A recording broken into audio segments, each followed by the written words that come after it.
What's up and welcome to another Mograph Mocast. I'm Dave. And I'm Matt, and I am very excited about our guest today. Joining us, the VFX AI master, Mr. Nathan Shipley. What's up, Matt? And Mograph is a supplement to our site, mograph.com, which is a motion graphics tutorial site with tutorials, plugins, podcasts, and other Mograph stuff.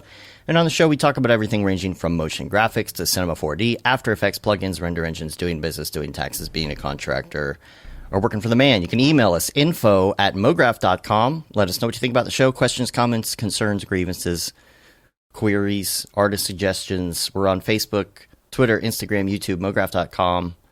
Noob or expert, doesn't matter. Send them in. Like this one here. This is a question... I wanted to ask you, I've been getting questions a lot about 3090, so wanted to ask you if you knew any reliable sources, like a website or phone app, to buy an RTX 3090 in the UK. I know we've been talking about using Hotstock. Yeah, I don't know if Hotstock works in the UK.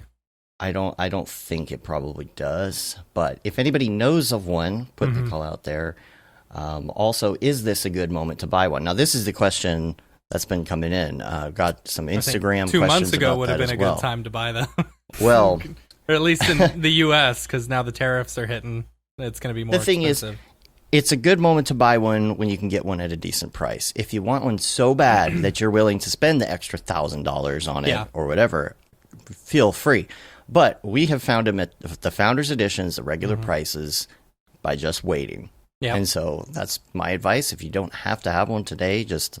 well, save yourself $1,000. You're 2/3 to a second 3090 if you do that. Right. If you're saving that $1,000, right? I've heard about people watching Newegg's Twitter also, and sometimes they'll announce when they're going to release some, and you can hop on them that way. Yeah. Cool. That's hard cool to find. They haven't released them lately because we've been watching, and there's been no. Nothing. We're ready to pick them up too. I mean, we bought a 3060 Ti the other day, and we ended up flipping it for $400. Wow. Yeah, and it was we were planning on using it. but- We weren't buying it just so that we could flip it, you know.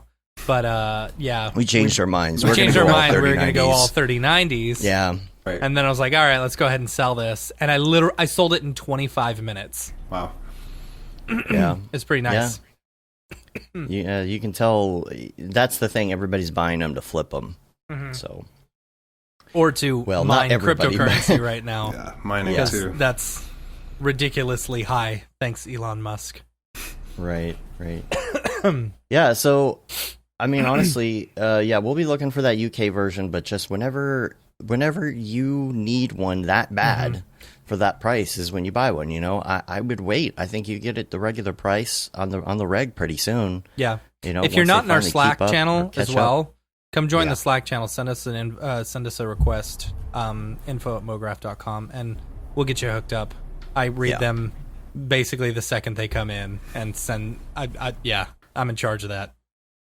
And then join our hardware channel because we all talk 3090s and when they're out and stuff like that. I can't even try to add people to our Slack channel when they request. Yeah, because I'm you've so already fast gotten at it. to them. Yeah. Like literally, I check my email on my phone like every 5 minutes. It's just habit, you know, pulling out my phone and checking my email and my text messages and stuff. And then because I've got so many text message chains now with groups of people that I have notifications turned off, you know. Me too. Like, so I'm constantly checking it to make sure, you know, I haven't missed out on any conversation, you know, and then I get all the notifications from Slack, every notification from all 1,000 members of our Slack channel, you know. Oh my God. So, yeah. It's just easy. Yeah. Week wrap up real quick. I did want to mention to join us Thursday night, 8 p.m. Central Time, 6 p.m. if you are in Cali, where most of these people are. But join us on Thursday night for the Creating the Unreal Winbush Student Showcase. We're going to be talking to artists who have taken the course, and they're going to be showing off what they've been working on. Last week, we showed something from John Jagsney. Yeah. Now, here's the deal. released as of today, and there's Winbush in the chat. What up, what up? What up, what released today is his new chapter in the course. Yeah. Which Jama was gracious enough to let us use this night pack to offer as a free download that you get with this chapter, and discount codes on all products. If you are already a student, you go to that chapter and you can go to this page to get your discount code. It basically goes to us and we approve it, because you know how discount codes are. You gotta lock those in. You gotta keep those on lock. So right, you do get that discount code on all the rest of the products on his Gumroad. But the new chapter shows how to do stuff with these little knights. There's some really cool looking knights. So yeah, it's high quality stuff too. Yeah. So I put together a little promo piece for this new chapter. Has Winbush seen this yet? Yeah. Okay. I sent it to him last night. It was on Instagram stories. It's going to be posted on our other social later today, but you'll see it here. Let me give it a play real quick. As long predicted by prophecy, the Chosen One speaks. What up, what up?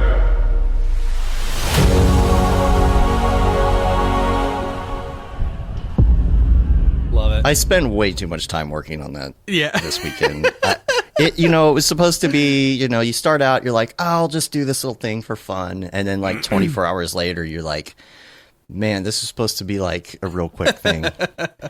But I had fun doing it. It was fun. Those packs are beautiful, first of all. But make sure you check us out on Thursday and come hang out, especially if you're new, if you want to hear a little bit more about what people are actually doing with Unreal in motion graphics. If you haven't gotten into it yet, check us out. And then Many Hues of Mograph Parts 3 will be the following Thursday. So don't forget about that. Make sure you check out the other stuff on our site, like the Houdini, Stop Being Afraid of Houdini, which we're going to be doing some upgrades to that as well pretty soon. So keep an eye on that. And then we got a new article called Using 3D to Set Renaissance Art in Motion. So if you have not seen this piece, man, it is so good. It looks like a Renaissance painting. And this is a music video that was shot like by taking like Unreal captures, bringing them into 3D, doing cloth sims, all that. And what I love are the cloth sims in this video. I'm going to mute it and bring it up on the screen here so you can actually see what I'm talking about if you're watching live. And just the extent they went to really lock in these dance moves, and it's so clean, and the cloth is just so good in this. The cloth sims. And I watched this at first, and I'm like, wait, is this real? Because there's kind of a style to it that's applied to it. Kind of looks like film. And I'm like, are these real people with this look on them, or is this CG with this look? Right. Because it's really hard to tell. But man, like this piece, you got to go check it out. So we got a whole article on mograph.com about that. Check that out. And yeah. You're stepping loving on our side, these articles on the audio. Oh, man. Yeah, I hear that too. I never figured this out. Yeah. So I'll fix it for you guys. Any Yeah, better now? The people don't hear him. It's just us. Got it. Yeah, it's just us. You can hear me now, right? I'm better now? Mhm. Okay, good. All right, so good segue. Yeah. So you got me out of that, right? And real quick, I did want to go to Ravcock. What's your flavor? What's your flavor? And I haven't heard too much going on in the render scene lately, but maybe you have something. Octane 2020.2 is out officially. Stable version is out. Yeah, it is. Have you tried it yet? I haven't. I haven't. But it's got the whatchamacallit workflow. Forgot what it's called. I don't know. All the render passes. Aces? No, not aces. No, it's the other thing. The other A word, I believe. Oh, I don't know what you're talking about. Make me look it up. All right. Well, you look that up, and I'm going to talk about Render is doing an online Cryptoart class. Yeah. So there's a whole Twitter thread that goes through the whole thing. I think it stems from an AMA with somebody from last October. Mm-hmm. And AOV. The AOV passes. Oh, the AOV and Open passes. Color IO Yeah. And they've also got the light manager, which Amit's been working on. Oh, is that in the Cinema it's 4D? in there, but it's not fully up from what I understand. Oh, man. So that's still a work in progress, but the AOV passes and the Open Color IO are like good to go. They're solid. And now.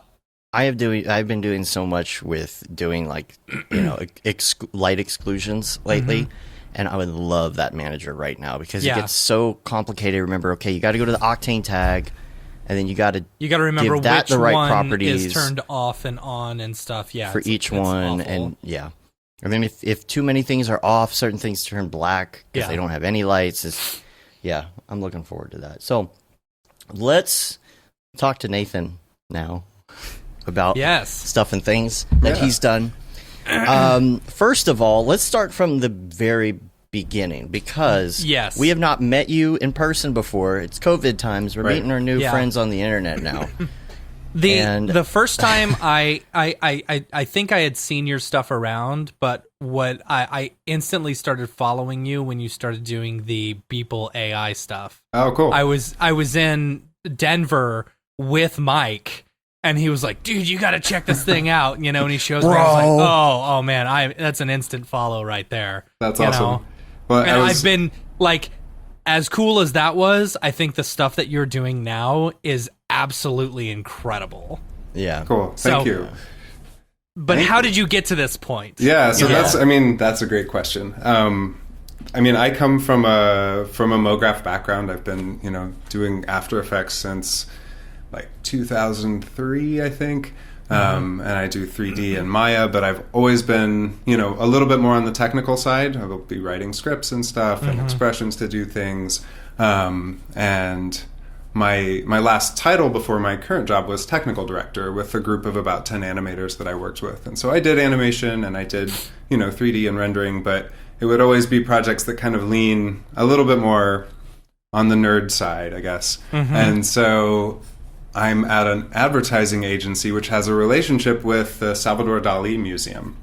And so I had been, my kind of gateway into all of this was playing around with some early deepfake code, actually, where I had, scraped some of that code from GitHub, and we were playing around with it for a project that ended up being where we recreated Salvador Dali to be at the Dali Museum. So you can go into the museum, he talks to you about his art.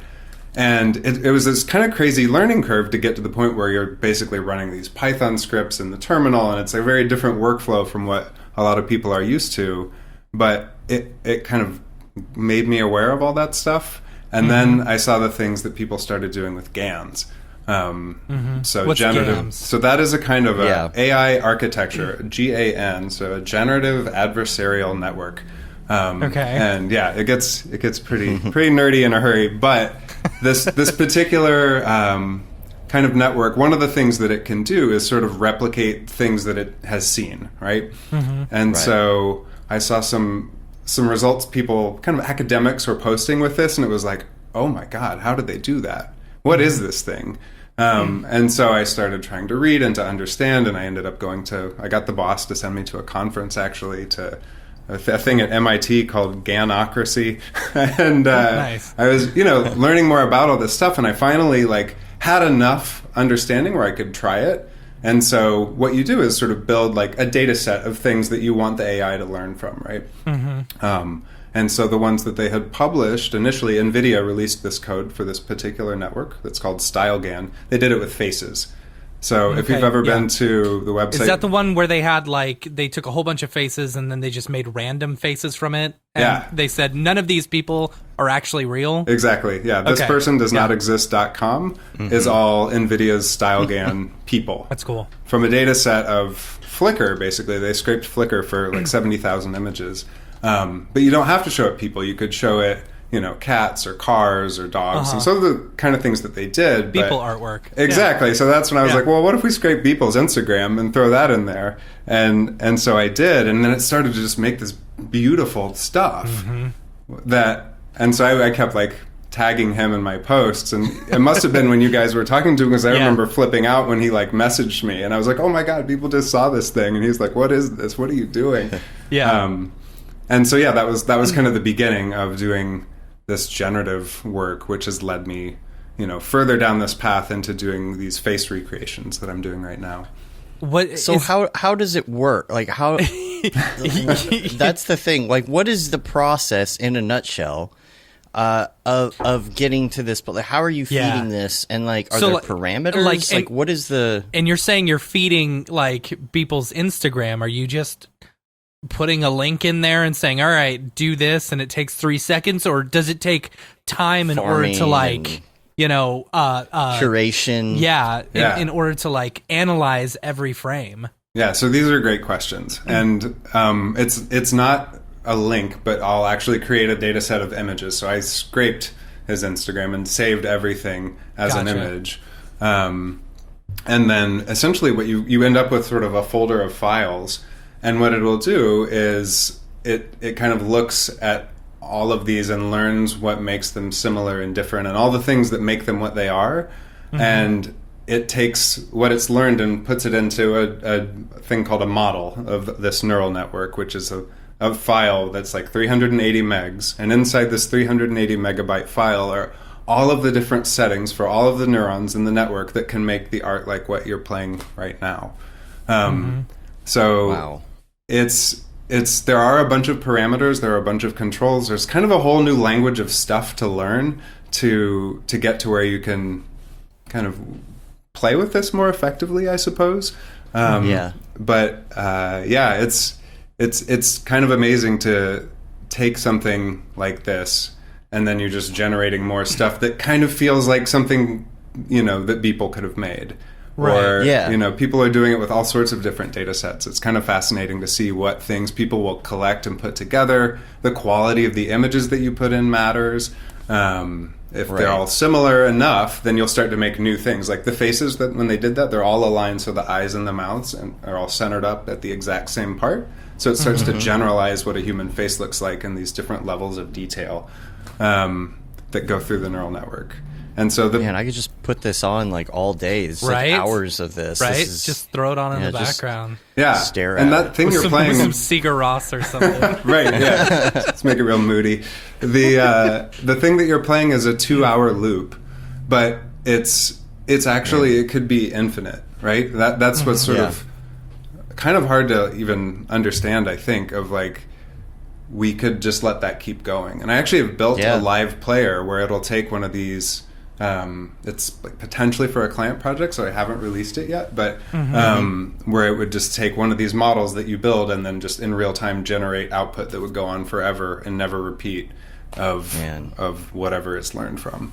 Wow. That's a Cryptoart idea right there. I don't know how you would do it, but just never ends. And the cool part is like if you could find some sort of player that would play it, like kind of like the one that Mike is doing for his pieces, which are shipping, by the way. Yeah. I saw mine in the picture. I circled it. I like literally mine was in the photo. But if you could have a player like that and it's continuously feeding the, I guess, AI footprint of a certain Instagram account or artist or something, that would be really fun. Yeah. $1 million idea right there. You go. Take it. Everybody take it. Yeah. Yeah. So, I mean, in terms of, I think a lot of people want to know, cool, how do I do that? How do I play with this? Right. Yes. And, on one level, some of the stuff that I'm doing is very much like I've got a text editor messing with Python code and like TensorFlow networks and stuff that's just like kind of takes a while to get to the point where that's easy enough to do. But if you guys have seen, I'm going to blank on the name, Runway ML. So the Corridor guys were just talking about it on one of their videos where they've got like a kind of like an auto green screen thing. It'll cut somebody out or do roto work based on just video. You can kind of like, it's like a really souped up roto brush basically that's based on a machine learning thing. So Runway ML is some software that you can run either on the cloud or on your desktop, and it lets you play with all of these algorithms just without having to do all of the complicated Python stuff. So yeah, actually the thing you're showing right now, that was a StyleGAN network that's making bugs. And they're showing, there was another one with the green screen thing. So it's it's sort of crazy that this actually makes it easy-ish to play with these things. You don't have to go through all the complicated installing the right dependencies for the CUDA library and the version of TensorFlow that gets like to the part where people get frustrated. But yeah, check out Runway ML if you want to play with these sorts of things. And it's basically, this software is kind of a general architecture where people can add any kind of different machine learning tool to it. So it's not just StyleGAN, it's not just this green screen thing. It's a kind of a place where there can be all sorts of different algorithms. I'm putting this in the show notes as well. Yeah, so I literally just sent some stuff off to Roto, and now I'm looking at this and I'm like, ooh, did I have to do that? Can I save some money?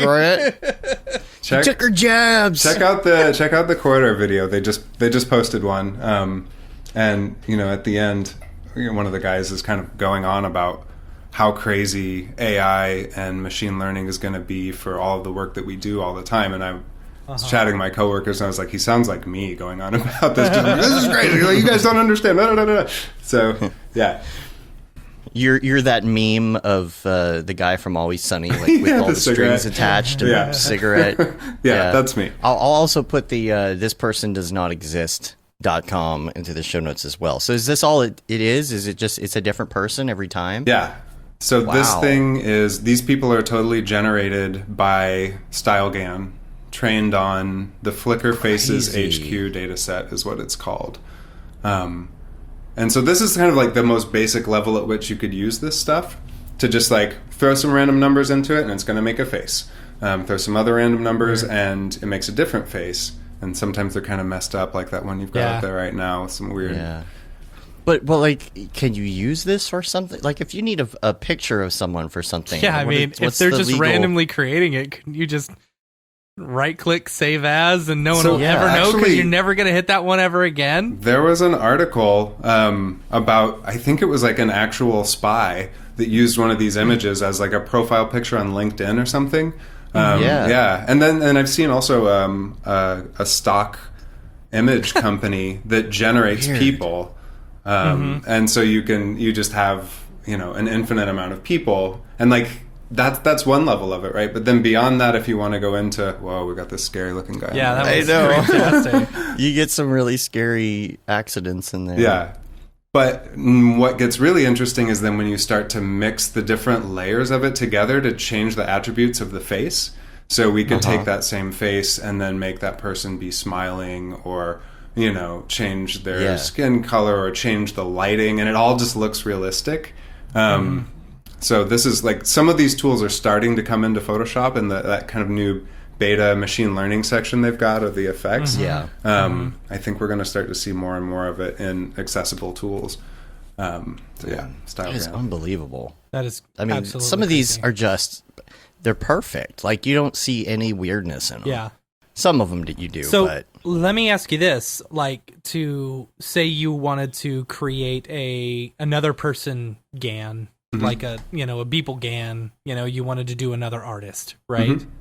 How long? Like, if you've already built the groundwork for it, how long would it take you to reproduce something like that? Good question. Yeah. So to reproduce one with a different artist, essentially, there's kind of the training time is the main thing that you have to figure into all of this. So, training the faces one from scratch, for example, I think took them, like weeks of time on these, crazy GPU rigs that have 8 V100s and stuff.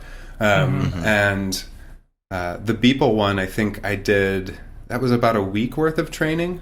Really? Yeah. And is that constantly running? Yeah, it's constantly running. Wow. But I understand more about how it works now. And a lot of times, instead of starting from scratch, what you can do is you take an existing network and then you do what's called transfer learning. So we start from, the Faces network or the one that makes art and say, now we're just going to show it Beeple. And it can actually very quickly learn to make something new without having to. It's starting completely from scratch when it doesn't even know how to make an image at all is what takes a long time for it to kind of build up. So I'm able to I do most of this work on a Google Cloud platform thing, like a virtual machine online now that has 4 GPUs.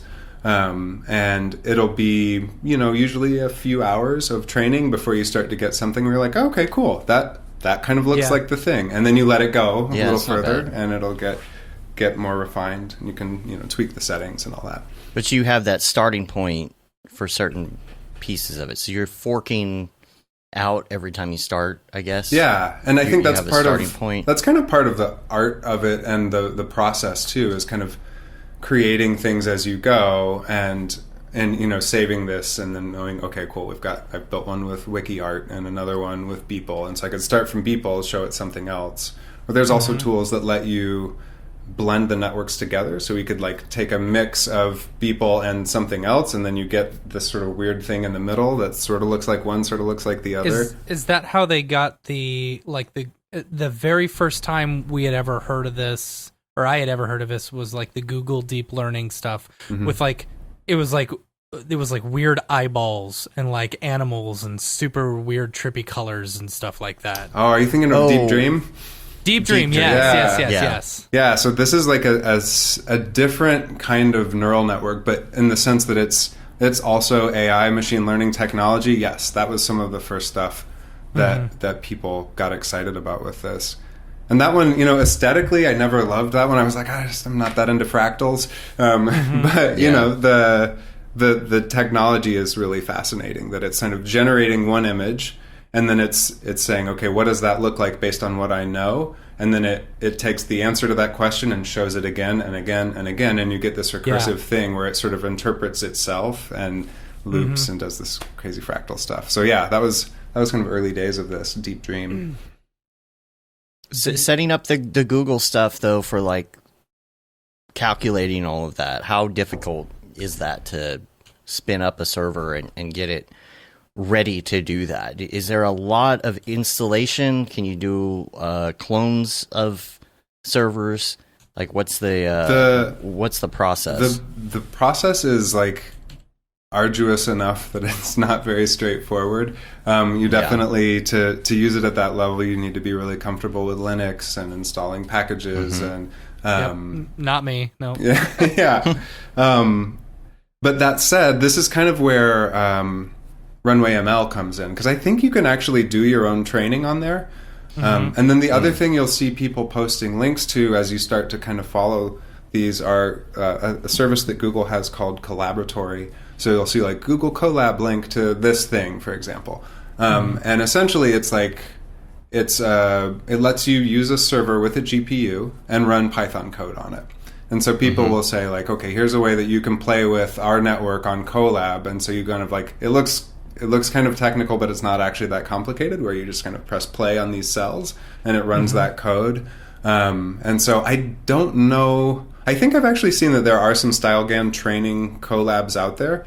There's a guy named Derek Schultz who does these classes about using machine learning for image making and creativity.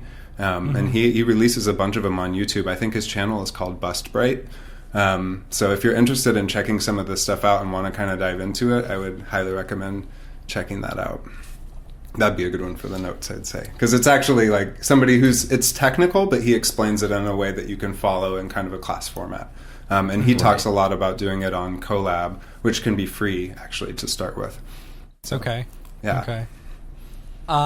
Talk to me about the artwork ones that you've been doing lately. Yeah. Because these ones, I showed my wife the other night, and I was I'm so excited to have this guy on because I want to talk about this. This is, to me, this is so cool because when you look at some of this old, Renaissance or whatever artwork, you're that doesn't look like a person, right. Right. It's right. This artist must not have been technical enough in order to really capture this person's details. Right. But then you put it in the AI and it creates an actual person and you're oh, okay, that looks like an actual person. Right. Yeah. Right? Yeah. Yeah. So this is all built around StyleGAN also. And in particular, this data set of Flickr Faces HQ. So, if you're in the chat right now, you see that we've got the painting of Mona Lisa up, but then we switch it and it looks just like a photo of her. Kind of squinty-eyed and a little weird, but it's like it looks like the same person, and then just a photo of that person. So what this is doing is kind of one of the more like advanced things we can do with this network, right? Like we could do the whole like starting off, throw some random numbers in, you get a random face. But one of the things that's interesting to do is to start with an existing image and try to find that person inside a particular model. So you could take a photo. We could take a photo of Dave and be like, all right, find me the closest person that looks like Dave inside the Flickr Faces HQ StyleGAN model. And it does that by kind of randomly looking at the different features of things that make your nose look like what it looks like, or your hair, or whatever. And it'll tune all of these values to something that looks kind of like you, and then you'll just get the photo out. But instead of if instead of showing it a photo of you, we show a painting of you, and then ask it to create a photo from that painting, it's still going to find the structure that it sees in the face from the painting or the drawing. But because it's only ever seen photos, that's what it knows how to make. It makes a photo. Right. So this process is called like encoding an image into the model. So we encode the painting of Mona Lisa, and then it creates a photo that looks like Mona Lisa because it learned from photos, so it makes photos. Yeah. And this one is like, I don't think actually easy to play with online. This has a little bit of my own like code that I've played with on top of some other code that people have released. And kind of what I've been doing is building kind of a library of different face features. That one looks like Benjamin Franklin. You know, it's like if you were to show someone, I don't know, it's crazy. That's so crazy to me. It's crazy. If you notice on that Ben Franklin one, it actually added an earring to his ear. Oh, I think, and that's funny. That's funny because there's a little dot right there on the bill. Yeah, I think I think it might be related to the fact that he has long hair.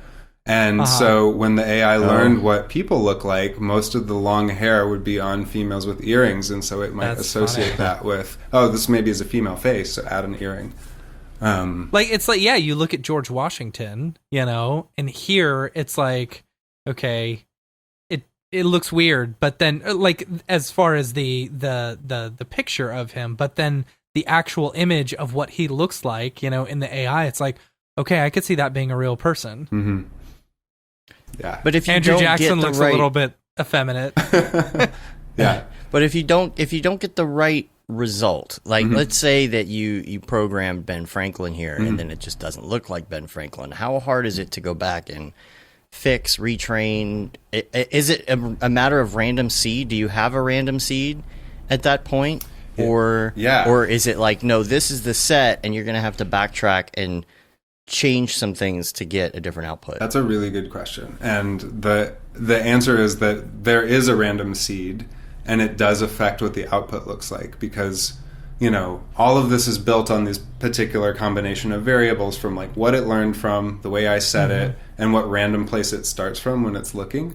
And so one of the things that I've been doing here is, like I started to say, build that library up of different face attributes, for example. These ones have long hair, these ones have darker skin or lighter skin or different colored eyes or different lighting.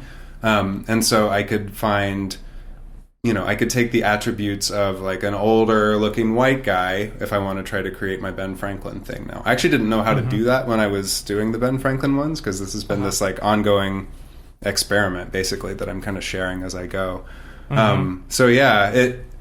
If you get something that you don't like, you can try changing the random setting, or also you can change the input a little bit too. I've noticed that, you know, having different, like changing the colors a little bit on the image that I feed it in can affect the output. Gotcha. Yeah. Yeah. So it's, or cropping in slightly closer or further back can like create different results. It's really bad at doing clothes and hair, for example. Because the model, this particular one makes faces, you know, so when it tries to make a hat, it just puts hair instead of a hat, which looks, you know, it looks pretty funny. I'll have to send you guys one of Henry VIII with this weird hair hat thing that it made on him. So you almost need like a separate Instagram account for all the fails, right? Yeah. Oh yeah, that's a good idea. That's actually pretty solid, because there are plenty of them That's a good idea. Have you AI monsters. Have you tried like inputting a picture of yourself and seeing how accurate it has gotten? Yeah, It's gonna be a question yeah. too. Like what like a blind study to see what your result is on a random Right, person because you've just never looking met. at paintings, Mm-hmm. maybe they look just like this, maybe they don't, maybe the artist, didn't know what they were doing, or like even doing a stylized picture of yourself using Photoshop and then inputting that and seeing how accurate it comes out. That's a good idea. Or with people that we have photos of them. Right. I think a lot of it Yeah. really Yeah. comes down to how accurate that painting is to begin with. Because, I've tried some of like illustrations of like concept art for The Incredibles, where they don't look like actual human proportions, but then it creates these things that still have the same shape. So, Elastigirl looks like this really round face that isn't physically plausible, but that's what it makes. So it's really dependent on the input, right? And I think I'm always try to be careful to say that I'm not saying this is what Mona Lisa looked like, right? This is what Mona Lisa looked like based on this painting that somebody did, which probably made her look a little, different than what she really was. Yeah. The you did another one where it was I think it was similar to the you're actually like live drawing and it's updating as it goes. Mm-hmm. Right? Yeah. So that one that's I think one of the cooler examples of this. And I got permission from a couple of character illustrators to use their time lapses that they would record of themselves drawing stuff as the input. Cool. And so you see the way that the faces evolve when they like change the shape of the lips, like the lips change in the output of this photo that we're seeing as it goes. And so is it seeing it live? No. Or did you... Okay, so you had to actually run that through first. Yeah, that's an image sequence that I ran through. That's the app that like I probably should have been making all this time as like a live version of that, because so many character artists have reached out and illustrators are like, how do I play with this? I want to play with this thing. And I'm like, oh God, it's a whole bunch of stuff and it's really complicated to explain. I mean, if you think about it, like even creating that app, like there's so many uses for that. For example, like doing sketches of here's good. Okay, I got it for you. Right?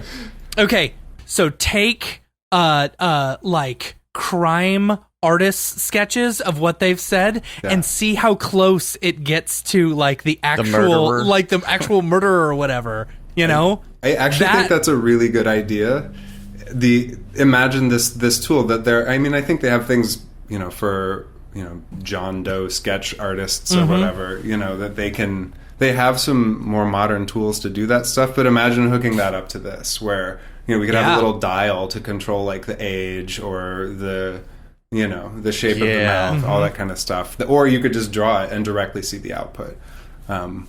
That would be sweet. Yeah. That would be sweet.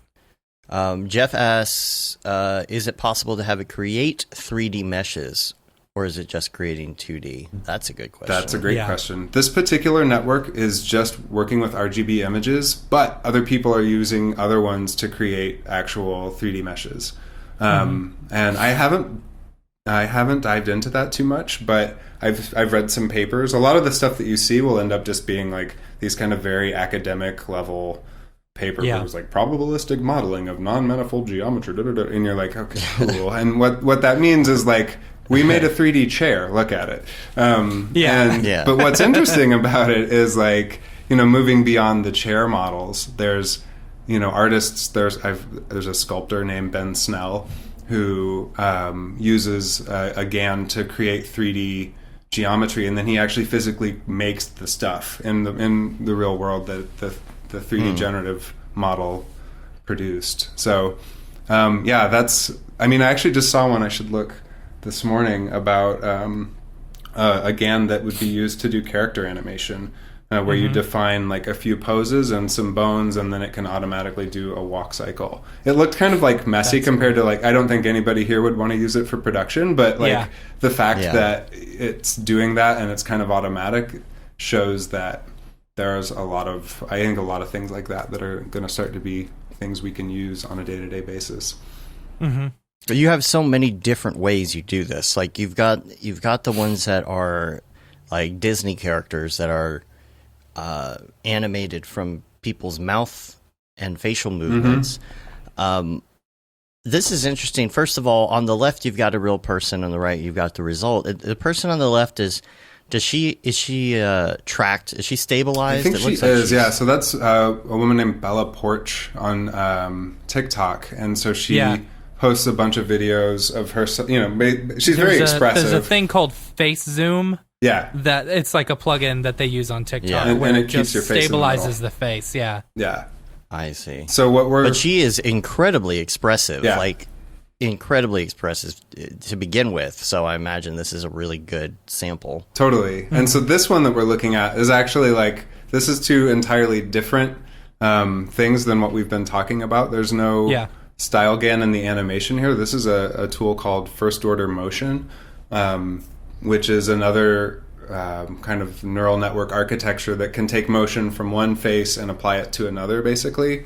So I've used a set of StyleGAN tools to take a picture of Uma Thurman and then kind of create a cartoon version of her on the right. So that started with a real photo of Uma. I created another network that like was trained on Pixar characters, basically, with bigger eyes. And so then we create cartoon Uma. That's the original photo. Wow. And then I took that and let that be sort of the target for the motion from Bella Porch. Yeah. And it's almost meta, dude, at that point. And like, have you tried anything more than just like? To me, if I got this working, I'd be like, all right, I'm making a short film. Right, I gotta make a short film. There's no reason not to. Yeah. So I've had people reach out actually specifically about this because to ask that question, like, hey, we're working on a documentary and we'd like to have characters in it doing animation. Can we use this technology to do that? And I think the answer is like within some kind of specific limitations, yes. You need to be sort of like the resolution's not very good on what it makes, and you kind of want to stay front on, and it's only going to just be the square around the head. But if you needed President Obama's tunified face to be talking about something, all you got to shoot is like that one of on the left. Frida Kahlo. Yeah, Frida. That's me actually, like driving her animation. Is it? Yeah, I should have posted that. I'm just kind of like moving my face around a little bit, and then it makes her move like that. So I think part of this is what I love to do is find new models and code that people release and just play with them from the perspective of an animator and a motion graphics person. This is Chad, who I work with, Tunified, and because a lot of the people that make the work are very academic, right? And so as you start to understand enough to where you can download some Python code from GitHub and run it locally, then you can start to play with these things where you can kind of do things that were impossible to do or really expensive to do otherwise. Yeah, so, like taking 2D people and turning them into 3D. Yeah. Like 2D and 3D art kind of. Yeah, and those are the Incredibles ones that I was talking about. This is that same thing that's... This is great. Oh, man. The dad. He looks... Make him pink and he looks like Patrick. Oh, that's funny. So this is the same general technique that I've been doing with the paintings, except taking those illustrations, character concept art illustrations as the input. Man, this would be fun for a short. Yeah. If you could do this, like, it's this real style, but it's all the proportions of Pixar. Have you... If you could do an entire short like that. Have you tried taking, like, video of a scene and, like... So... For example, how long did like the Obama animation take? For it to chew through and come out with. It's actually really fast. It's basically real time. Really? Yeah. Wow. Yeah. So, have you tried taking after the training, like a scene from a movie or something, where it's just kind of like monologue? They're up close and stuff like that, and seeing what you've got. I actually haven't tried that. I should. Man, I think I'd be interested to see what the. You just need me to come over and just throw a bunch of ideas at you. We'll just chat on Skype all day. But all right, try this. Let's get the crazy corkboard going. Person. Yeah. Yeah, I mean that's the sort of thing, is that there's just there's an endless amount of stuff to try. Where you're like, I have to do actual work here too. What do I? It's so cool. Yeah. Like this stuff to me is absolutely fascinating. Like just initially with the deepfake stuff. Like it's just going to get better too. Yeah, and jumping back to your original thing, I'd like to talk to you about the deepfake stuff because you did that for the DALL-E Museum. And I don't know if you've seen. Have you seen the stuff that the South Park guys have done? Yeah. And it's incredible. So like you can't tell the difference. No, I refer to if anybody asks me about deepfake these days, I send them a link to the first episode of Sassy Justice, and I say this is the state of the art right now. Where they're using, they got all of the guys that were creating these on YouTube, derp fakes and like a bunch of names like that, and hired them to build. I think they were going to do a feature, and then it got messed up due to COVID, and so they said, we've got this team assembled that can do these amazing deep fakes. What do we do? And so now they're doing Sassy Justice with it. But yeah, it's really impressive because what they're doing is, it all moves so quick. So it's 2 years later technology from where I was when I was doing DALL-E. So the resolution is higher. Everything looks better. I mean, it's really amazing. And so you're inputting like footage that you've shot of someone dressed up like that, right? And then you're training it based off of that? And what is it doing? Is it like 3D tracking the face and the shadows and everything? And then, but you don't come out with like a 3D mesh or anything like that, right? Yeah. It's all just flat 2D images, right? It is. And what happens if you go through and it messes up one frame? Do you have to start completely over? Let's see. You probably would need a better data set or different settings if it wasn't doing a particular frame well. But usually it's not just one frame that'll glitch out. It'll be like the whole thing, the head turns too far and then everything looks kind of weird and you're like, I can't use that. What was the first thing you were asking about with I don't remember. How does it work? So does it make a mesh? about this. Yeah. So that's I think I also sort of have this way of thinking about it from where we look at it and we're like, okay, cool. If we had to do this in After Effects or in C4D, what would we do? Or Houdini? Like, what's the workflow here? And you think about like, right, we need a deforming mesh of the face. We're going to flatten it out to UVs, and we can paint and then rewrap on some other face. And like that's stuff you could do, and people do that. But the way that the deepfake technology works is that it sort of just works with flat images, and it creates an understanding also of all the ways that your face might move, and all the ways that Dave's face might move, and what it looks like in different poses, and then it can kind of like translate between the two, where it'll find the closest if Dave like opens his mouth like this, and then it'll be like, all right, the closest one of Matt doing that is this. And so now we can like drive your face with Dave's animation, basically. Right. And so it's sort of a higher fidelity version of what's happening on the first order motion thing, right? So we were looking at Uma Thurman being driven by like somebody on TikTok, and the deepfake stuff. It'll mess up when like we see teeth, for example. That's one of the places where I've noticed that right, a lot. Yeah. And first order motion is even a little rougher on that. But the crazy thing about that is that you just need one photo and you can animate it. Whereas with deepfake, we want to have a few minutes of footage at least to let it, and it's sort of like ideally it's with a bunch of different poses and lighting and to capture all the different ways the face could look. So are you training? Are you training the deepfakes based off of the original footage?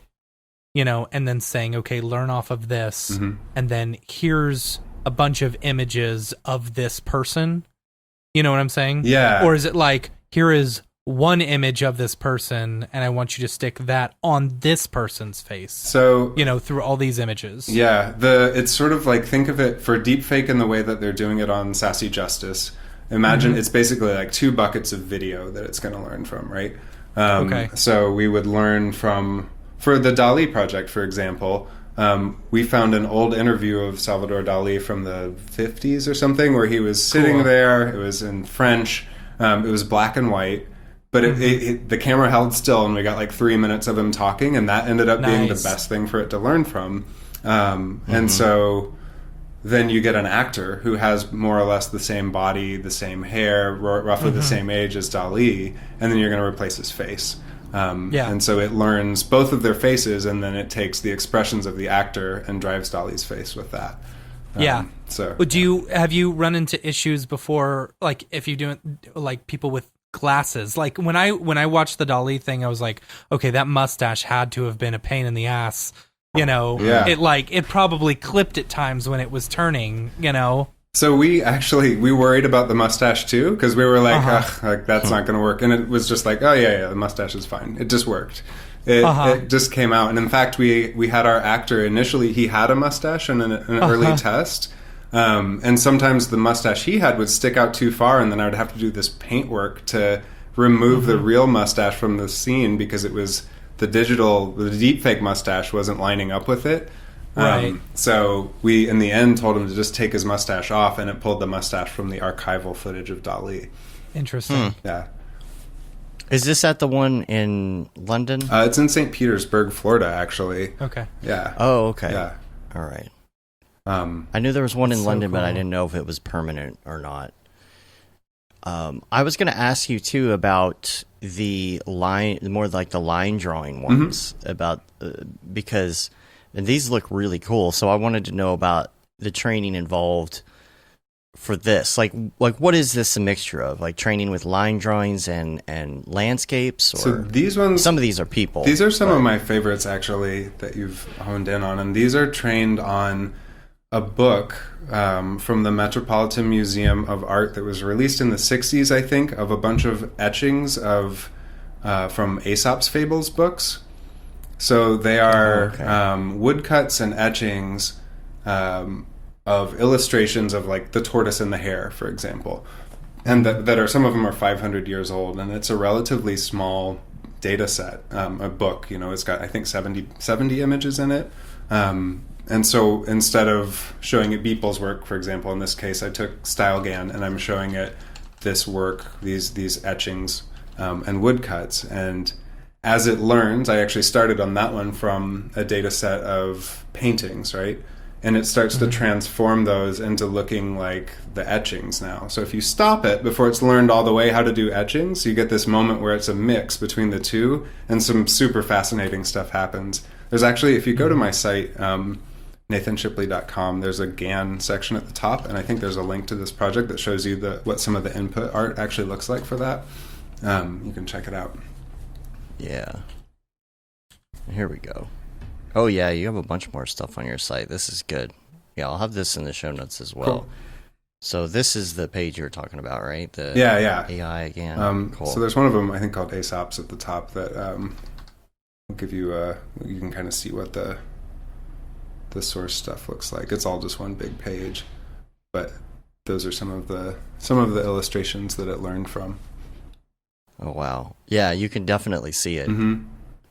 It kind of, some of the results to me look like, have you seen what they've been doing with people's actual dreams, where you can kind of get the brain waves? Yeah. And I wish I could find they train people based off of like the synapses or whatever that's going on while they're showing them images. Oh, okay. And then they also scan them while they're dreaming. Yeah.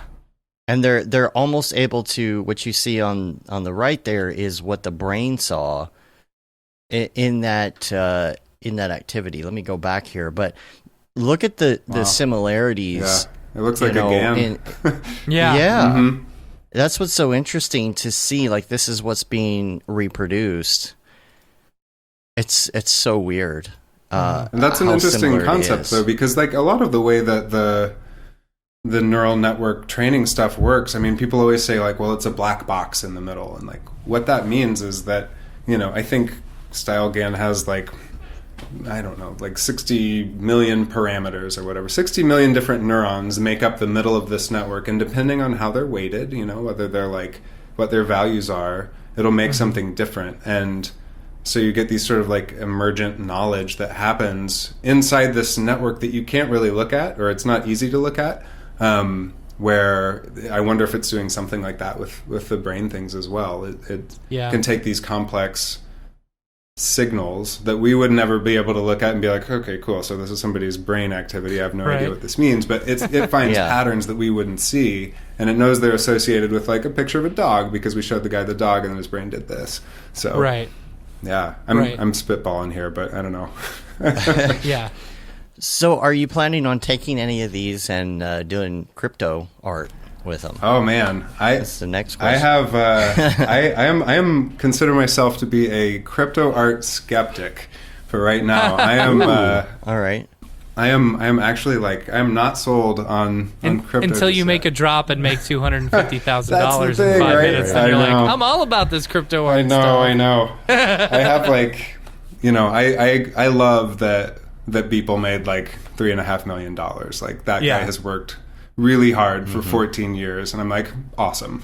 Of anybody, you're like, that makes me feel really good. But yeah, I don't know. My thoughts about it, I tend to feel like it's just really speculative right now. It's got this kind of like that same, just the vibe of crypto in general, where people are like, well, I'm buying it because other people are buying it. And so I think like I love the idea of supporting artists, but I think it just gets presented a little disingenuously when people are like, oh yeah, but this is this sort of level playing field thing for the artists and all this. I think it's kind of quickly recreating some of the same issues there are with the traditional fine arts market, for example, where there's like gatekeepers to like the platforms. And this is another thing in the chat at work where the guys are like, oh God, here he goes. He's going to start talking about crypto art again. but the other thing I like point people to recently, there's an artist named Memo Acton who he calls himself a computational artist, and he's been a big inspiration for me. And he's done a lot of early work with machine learning, and he created this website called Cryptoart.wtf.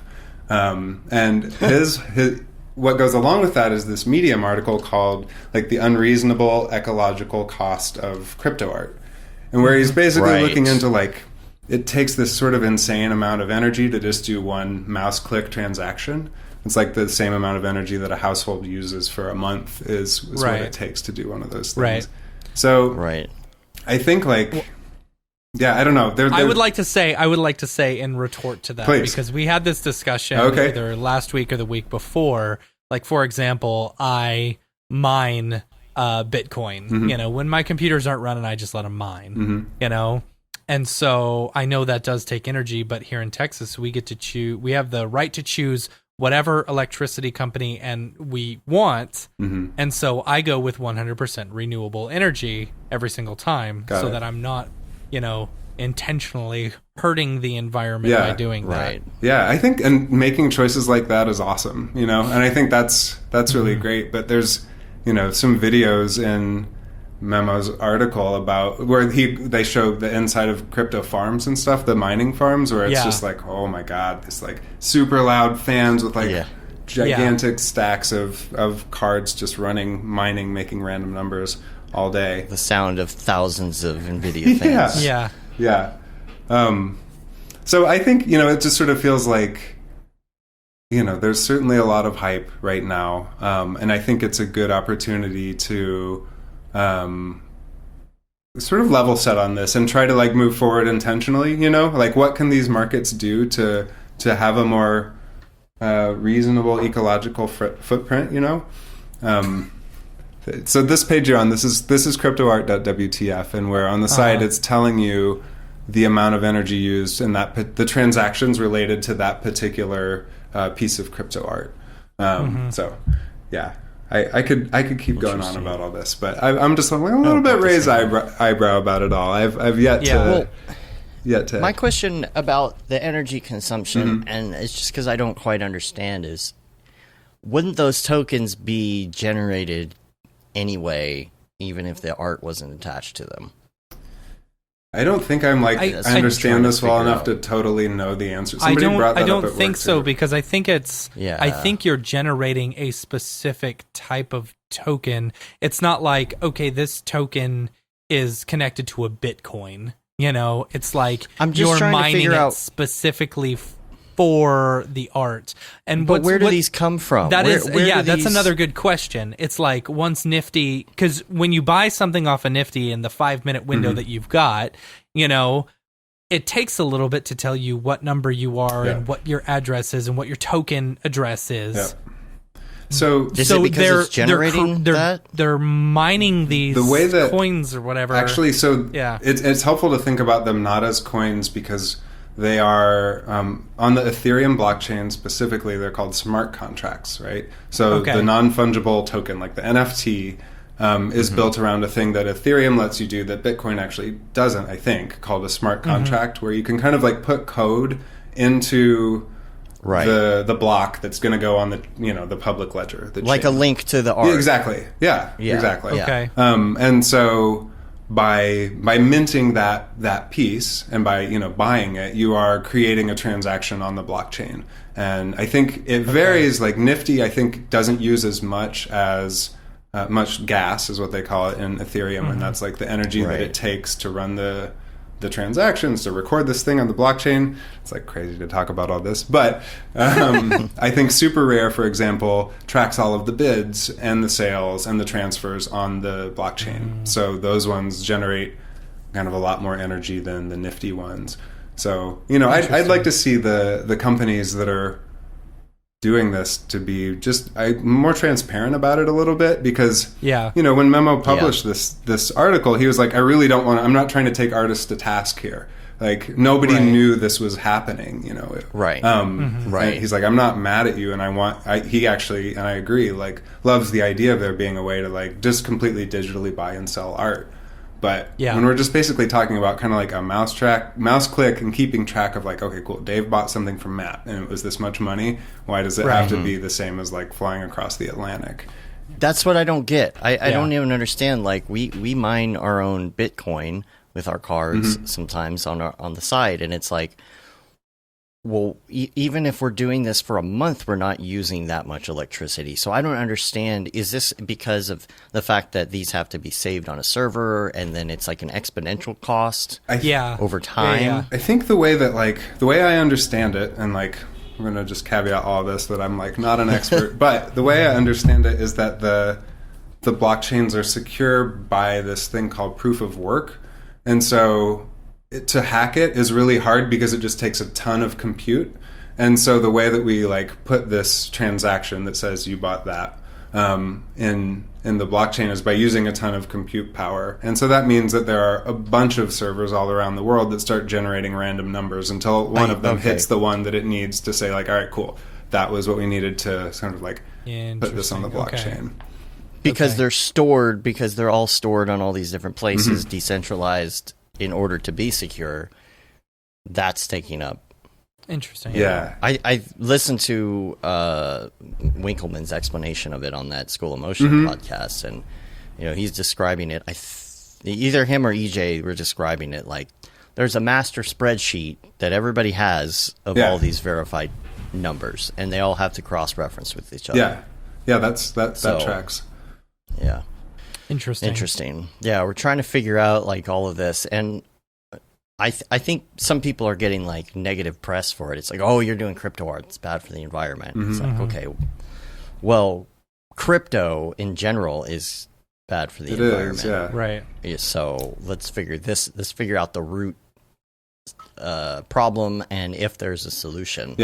Yeah, and I think I know that Ethereum is a lot better than Bitcoin, for example. Bitcoin's like particularly bad, and I think I don't understand the mechanics of technically how this works, but I think Ethereum's trying to move towards a standard that's not this proof of work thing, but it's proof of something else that I'm not going to remember. But it uses a lot less energy basically to do the same thing. So it's not there yet though. So yeah, for now it is. I think that does sort of happen where people are like, oh wait, are you sure you want to do that? I mean, I think I'm one of those people too that's like, wait, is that a good idea?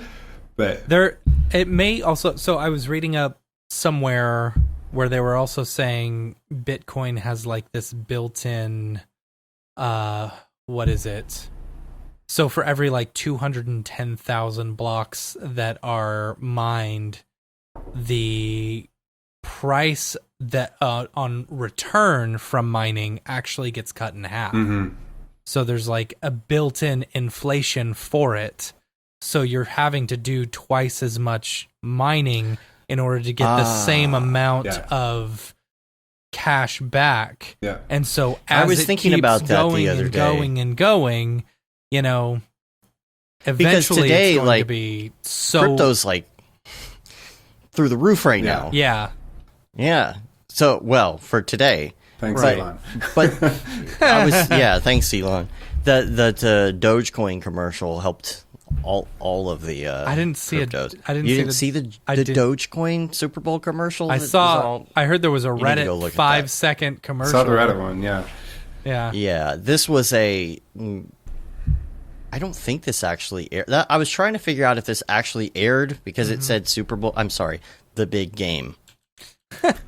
Shh, you want to get sued? The not the Super Bowl, the Superb Owl. That's right. Yes. I don't know if this actually I couldn't figure out if this is a joke or if this is a real thing, but it was this whole thing about Doge going to the moon. I think it was just like a fake Super Bowl commercial, but everybody just kept calling it a Super Bowl commercial. I was like, this didn't air, did it? I didn't see it. But I didn't watch all the Super Bowl, so I don't know. Yeah. And it's just a whole thing about Doge going to the moon. Yeah. Anyway, Okay. the reason I bring it up is because everything because of that seems to be skyrocketing today. You saw Bitcoin at 45,000 peak, Yep. I think, earlier today. So I started thinking about the mining. I'm like, well, when it gets that high, what's going to happen as far as mining? Like every time you mine a little bit, you're making like $100. Like it can't possibly go up to the point where you're making that much money off of one graphics card, because then anybody can do it. And it just doesn't make sense as far as the value of the currency. I was don't talking to my understand. brother. My brother does a lot of work in China, and he said anytime there's spikes like this, a lot of the Chinese like mining, stuff like just ramps up so that they can make a quick buck and then stop immediately. Yeah. So, but did you? I have noticed when we're mining that the more people who start mining, the price that you get back is actually lower, So for example, the price was $37,000 the other day and I was getting back $40 to $50 a day. Right now it's up to 45 and I'm still only getting $40 to $50 a day, because there's more people mining right now. That's the part that I'm trying to wrap my brain around. Well, you've got so many people that you have to pay out who helped mine this one coin, or this one the value address. of you mining is reduced when there's 10 other people that are doing it at the same time. Yeah. Okay. So if you're using 10 people to mine one coin, versus one person to mine one coin, You're sharing your the money. payout. Yeah, you're sharing the money. See, for me, it's like, if I turn these cards on, will I make more money than what it's drawing in power? The answer is yes. So as far as mining, it's like, do I need to know all of that stuff? Or can I just, if you wanted to just get into mining, you didn't know what it was, you set up nice hash, you could do it and figure out the cost and not know any of the background on it. Yeah. So for me, I'm like, should I turn on my cards tonight or not? Is it profitable to do? It's always or profitable. not? I made $188 from Friday to Sunday when I Depends turned on them where off you this live. morning. Don't burn your cards out. Well, I put them on. Well, I had them on high power, and I was up to like it was doing like $60 to $80 a day, And then someone was like, "Yeah, if you're using 30 series, you need to be on low power." So I was like, "All right." So I switched everything to low power. Now I'm getting about. It's something about the VRAM, right? Like it's baking the VRAM. The VRAM is like in the wrong spot or something. So like when you're running them real hard, it can overheat the VRAM. I don't know. I think it's cool that you're able to choose if your power is renewable or not, though. I mean that makes it makes it feel a little like you know, when you think about like the green side of it, it's a little less icky. Where I'm like, okay, I mean, Yeah. So Yeah. I don't But, know. you know, not everywhere in the world, like in California, they don't let you choose what electricity company you go with. Yeah. They don't let you choose whether you want to do it through coal or renewable, you know. Yeah. I don't know. Yeah, when I'm up here and all my machines are all going, the fans are all spun up like crazy, and it's loud and it's hot. Just it does feel icky. Yeah. to me, Yeah. you know. It's like I'm not. You know, we don't need to like crack it right now, but I think it's good to be at least aware of. Yeah. You know, like as people that Exactly. you know, for motion graphics people too. You know, one of my first reactions when I looked at Cryptoart, for example, was like, "Whoa, well, I mean, some of these things that I'm seeing that are selling for $20,000, I'm like, that's kind of like." You know, okay, like a little softbox light setup in Octane, and like where you're like, I could do like 30 minutes of work and make that thing. Yeah. So it has this. We are uniquely suited to be able to create what is in vogue right now in the world of crypto art, because this is what we do, right? Like you look at the stuff and you're like, oh, wait a minute, cool, I want in, and so I think, you know, which is great, and I think it enables a lot of, you know, new ways to think about art and new ways for artists to actually get paid, which is great. But let's move forward conscientiously, at least, would be my one little my little ruiner rant about crypto art for a little bit. And on the art stuff too, I think that you know, we're not on the whole energy side anymore, but back to the art part of it, I think that some of these, like, I feel like Nifty, I really like that they send out an email every day and say this is what the drop's going to be, but I don't like the way they've been advertising it, because just like the other day, for example, they sent out an email. They're very basic white emails with black text and like a picture, you know? And this one comes up and that's the way their website is. Their website, like... No, but for what they're doing and as much money as they're bringing in, they need a revamp on their website, because their website is junk. Well, like there's this email that I got and it says, "Oh, tonight here's this rotating cube." Yeah, and I looked at it and I'm like, it's a cube that rotates 360. It looks like it was made in Octane in like 5 minutes, and I'm like, okay, art is subjective. Objective, blah blah blah. Okay, I get it. Right? Yeah. Here's my problem with it is that I sent it to EJ and David jokingly. I said, y'all gonna get in on this cube action tonight? Get you a cube? And they were excited about it. Well, here's the thing. Aryev hits me back up with a link on Twitter. He was like, actually, this one looks pretty good. And he sent me the Twitter, and it's all this cool looking stuff. I'm like, why wasn't this in the email? Yeah. Because what you advertised for this really cool piece of art was a cube. Right. Well, because and it wasn't anything what the art looks like. You got the Winklevi who are, you know, that's right. Putting together the emails spicy, like though. That, right? You make the emails spicy. You got to get the people excited about what they're going to drop. I mean, $50,000. I think it's cool to like also to focus on what the art is versus kind of like fetishizing the price that it sold for. Right, because when we hear about an auction at Christie's, like, okay, some painting sold for like $10 million, and you're like, wow. Yeah. You know, and that's the exact same thing that's happening here, where people way beyond like the sphere of the Mograph world know that Beeple sold a lot of stuff, you know, and because that's a big headline. And I think, you know, seeing what PAC is doing also, where they're, you know, it's a lot of money, and we focus a lot on like how much money that is. I think that it's the banana tape to the wall. Yeah, it's like these artists are. You're in, like Mike said in that School of Motion interview. You're investing in the artist. Yeah, you're putting your money behind this artist, and he compared it with client work, where the client is paying you to do a thing the way they want it done. You know, they want you to do exactly what they want, whereas when you're getting paid to do crypto art, you're getting to do it the way you want it, and people are saying yes. Keep doing what you're doing the way that you're doing it, because I like that. I think that's a cool way to think about it, because that's sort of like that. Instead of focusing on you buying and owning the JPEG or the MP4 file or whatever, when you think about it as kind of like patronage for an artist, where we're like, I support this person, I like what they're doing, then that brings a little more true to me also, and I like that way of thinking about it. See, so I'm one of the people who likes to buy it and resell it, you know, flip it. Yeah. But I always, and this is what happens, I like to buy multiple copies, especially on the ones that like I hate the auction ones because I know I'm never going to get those, you know, there's no way I'm going to be able to auction, you know, or bid $5,000 for something. I don't know whether I'm going to be able to flip or not, you know?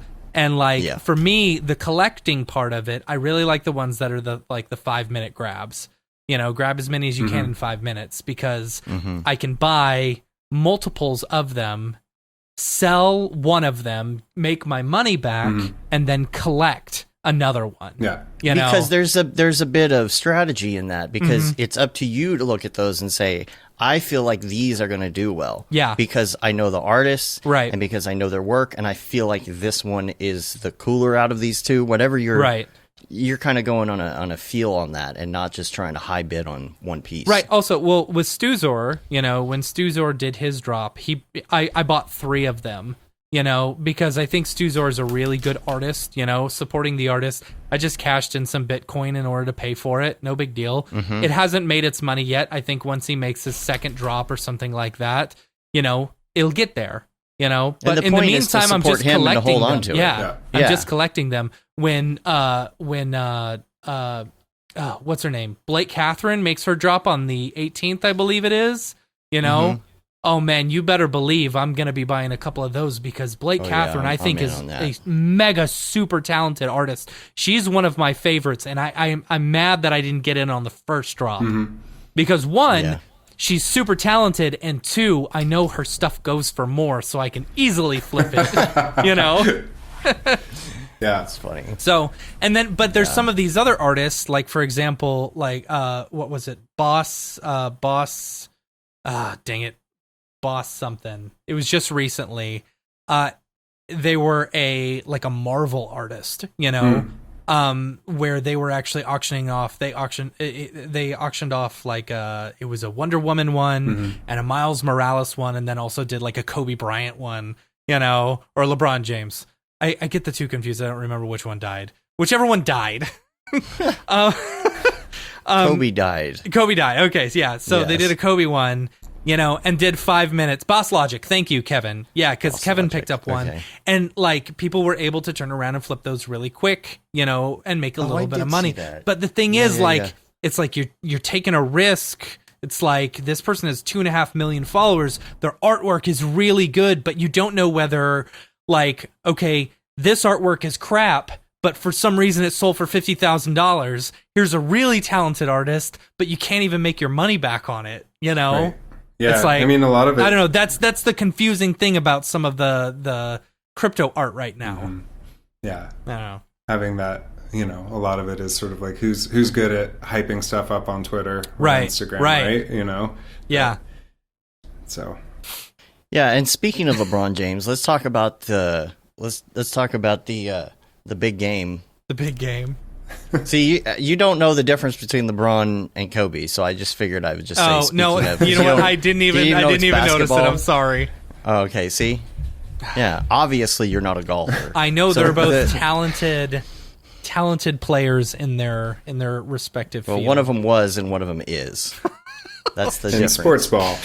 In sports ball. Yeah. Since you're so familiar with sports ball, I'm going to assume that you didn't watch the big game. I did. I watched part of it. But, I mean, you know, we all knew that the Buccaneers were going to win, right? I have no idea. I mean... Ball go far. I was there to support Gronk, because I really like Gronk, you know? I've been a big fan of Gronkowski for a long time, you know? Now, my question is actually about the stuff you were involved in. Is there anything from... the Superb Owl that you were involved in that you can talk about? Me or Matt? Not me. You. I wasn't. No. So our company actually had, I think, 4 spots in the Super Bowl. So it's Goodby Silverstein and Partners as the advertising agency, and there was the Matthew McConaughey spot for Doritos 3D, which was actually kind of like a big VFX thing where he's flat the whole time. Saw that one. Yeah, that was good. There was Cheetos had Shaggy, Mila Kunis. Yeah. Found out that it was in fact him, indeed. Right? And then also a spot for Sam Adams and Rockstar. And this year, I didn't get to work on any of them specifically. A lot of times there'll be like a shot that we get to do something on, or sometimes we've done a whole end tag for like a Comcast spot. But yeah, it's still cool to get to see work that your buddies made and got on the Super Bowl. What's a majority of the work that you currently do for your company? So, like, because if you started out in Mograph, After Effects, stuff like that, and then you moved into this very unique field, it's like, and I'm also curious if your company, like, if they saw your interest in it and they were like, okay, we're gonna move you into something different, if they like were really into that, or if they kind of held back. That's what I'm saying. Yeah. Those are good questions. Like, is it? Do they just see it as, this is just a hobby, or no, we can utilize? No, this, I think they've been very sort of forward thinking for a long time. Going back to a project we did for the Dali Museum before the deepfake one, we did a VR one that was in I don't remember, 2016, very early days of the Oculus wasn't even out yet, so it was like the developer kit version of the Oculus. We did something in Unity, and so they've always given me, I'm fortunate because they've given me kind of enough like of a leash to kind of play around with new tech stuff that I'm excited about. So I was doing projects like that while still sort of being in the motion graphics group. And then just recently, they asked if I would be the director of our internal creative technology group called GS&P Labs. So yeah, that was sort of like, it's a strange step for me because I come at it from, a Mograph VFX 3D animation perspective, but I also, I understand writing code and, to some extent. Right. And so, yeah, I'm doing that now. And that was them sort of seeing my interest in that and them thinking that this sort of stuff is aligned with what clients want to be doing too. So what we do is think about ways that we can use creative technology and new tech to tell stories for clients. Or so, yeah, that's kind of what I'm doing. As far as the future, like, for example, a lot of us as Mographers are having to dip our toes into these different fields and stuff. Yeah. Like, game engines. Game engines, deep fakes, how advantageous will it be for us to know this stuff in the future? Is there going to be a point in which we're like, okay, we don't need to know that? Or do you think we should? I think that if anybody was asking for my advice, I would recommend that they try to be dipping their toe in, and getting if not like a production level understanding of something, at least an understanding of the vocabulary, and try some of the software out when you can, because there are tools that are going to be more and more accessible that allow us to make better stuff faster. And so I don't know that it's like, a great C4D artist is going to get left behind by AI in our lifetimes, Right. But that said, there are the roto thing you were talking about. I'm not sure how good of a job that machine learning tool does at doing it, but maybe it's good enough for some shots, maybe don't. We'll try it. We'll yeah, see you should. happens. Right.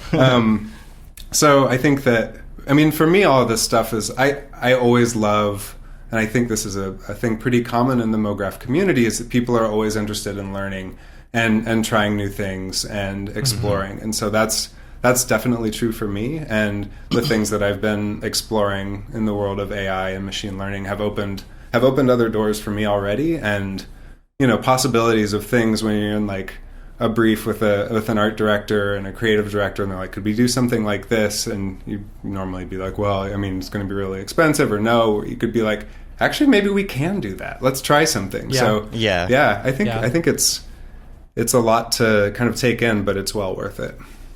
How do you worry about having moved on to this new job position? Do you worry about being underutilized now? No, I don't think so. I think you're like, I don't know. Because the thing happens, it's like it's like with so many people like that are 3D people, and they go into a job, and then someone's like, "Oh, After Effects?"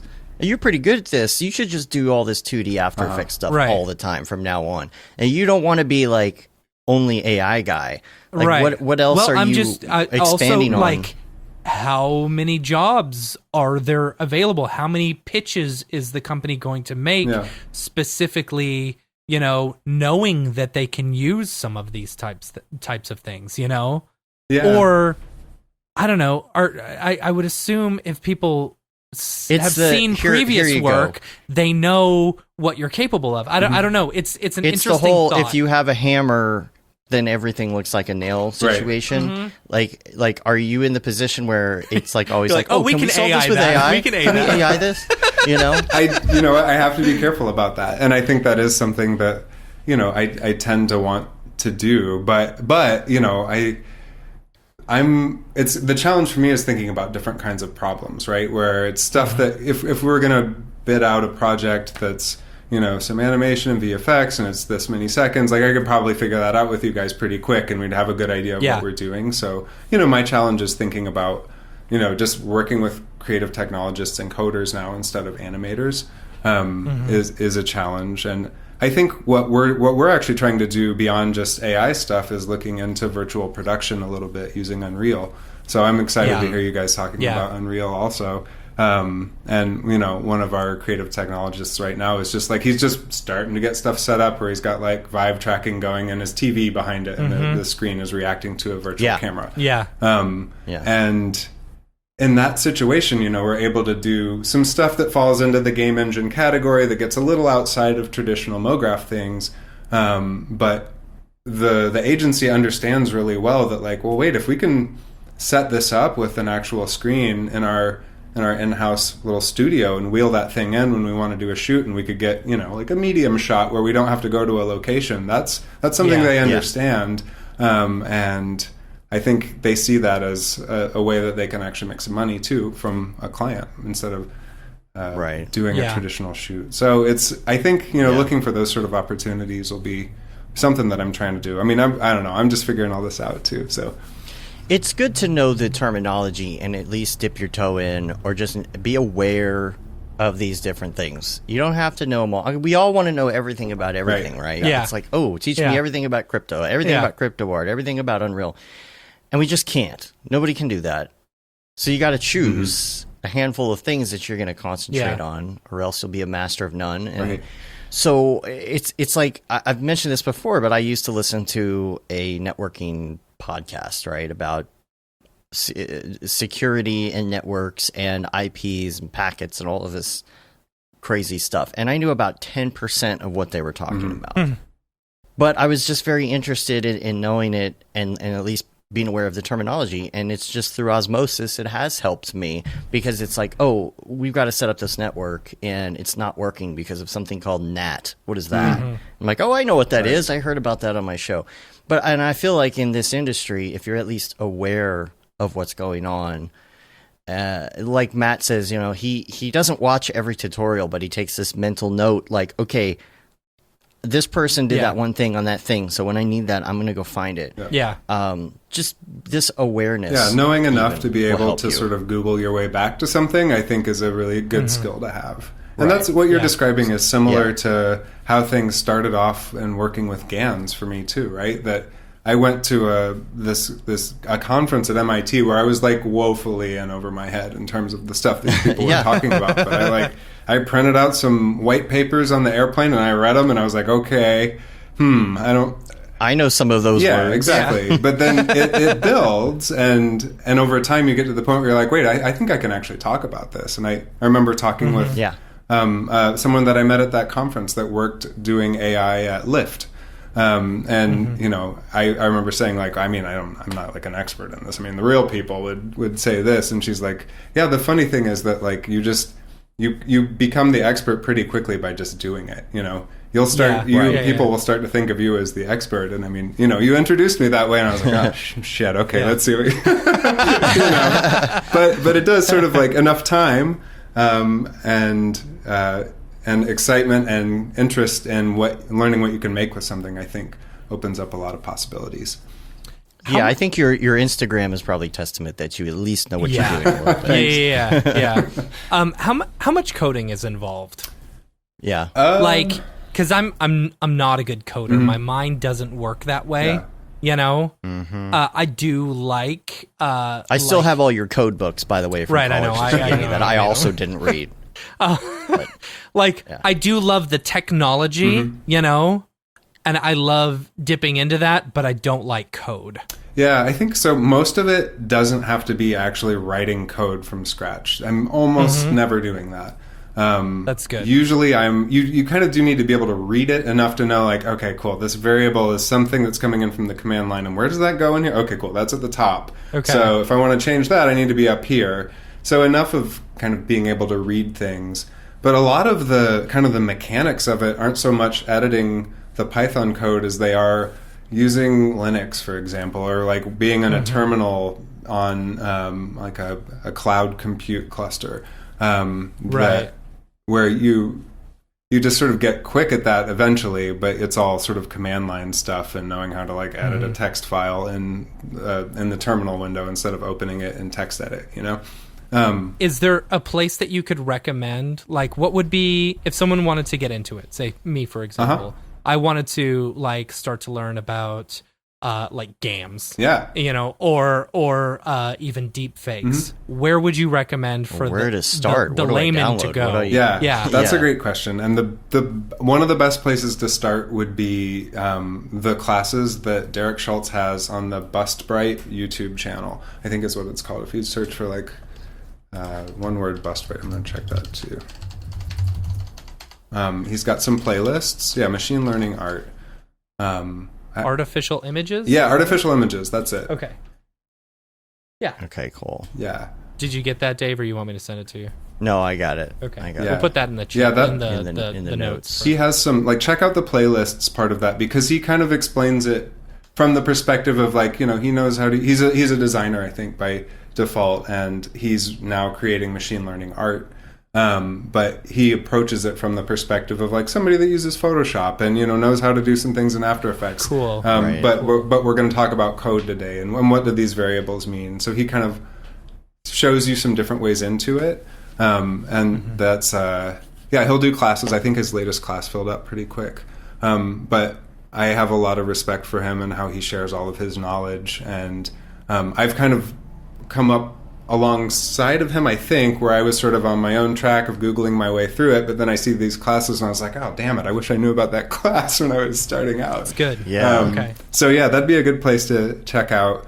And then, you know, about for deep fakes. The deepfake stuff, the main software everybody uses is called Deep Face Lab.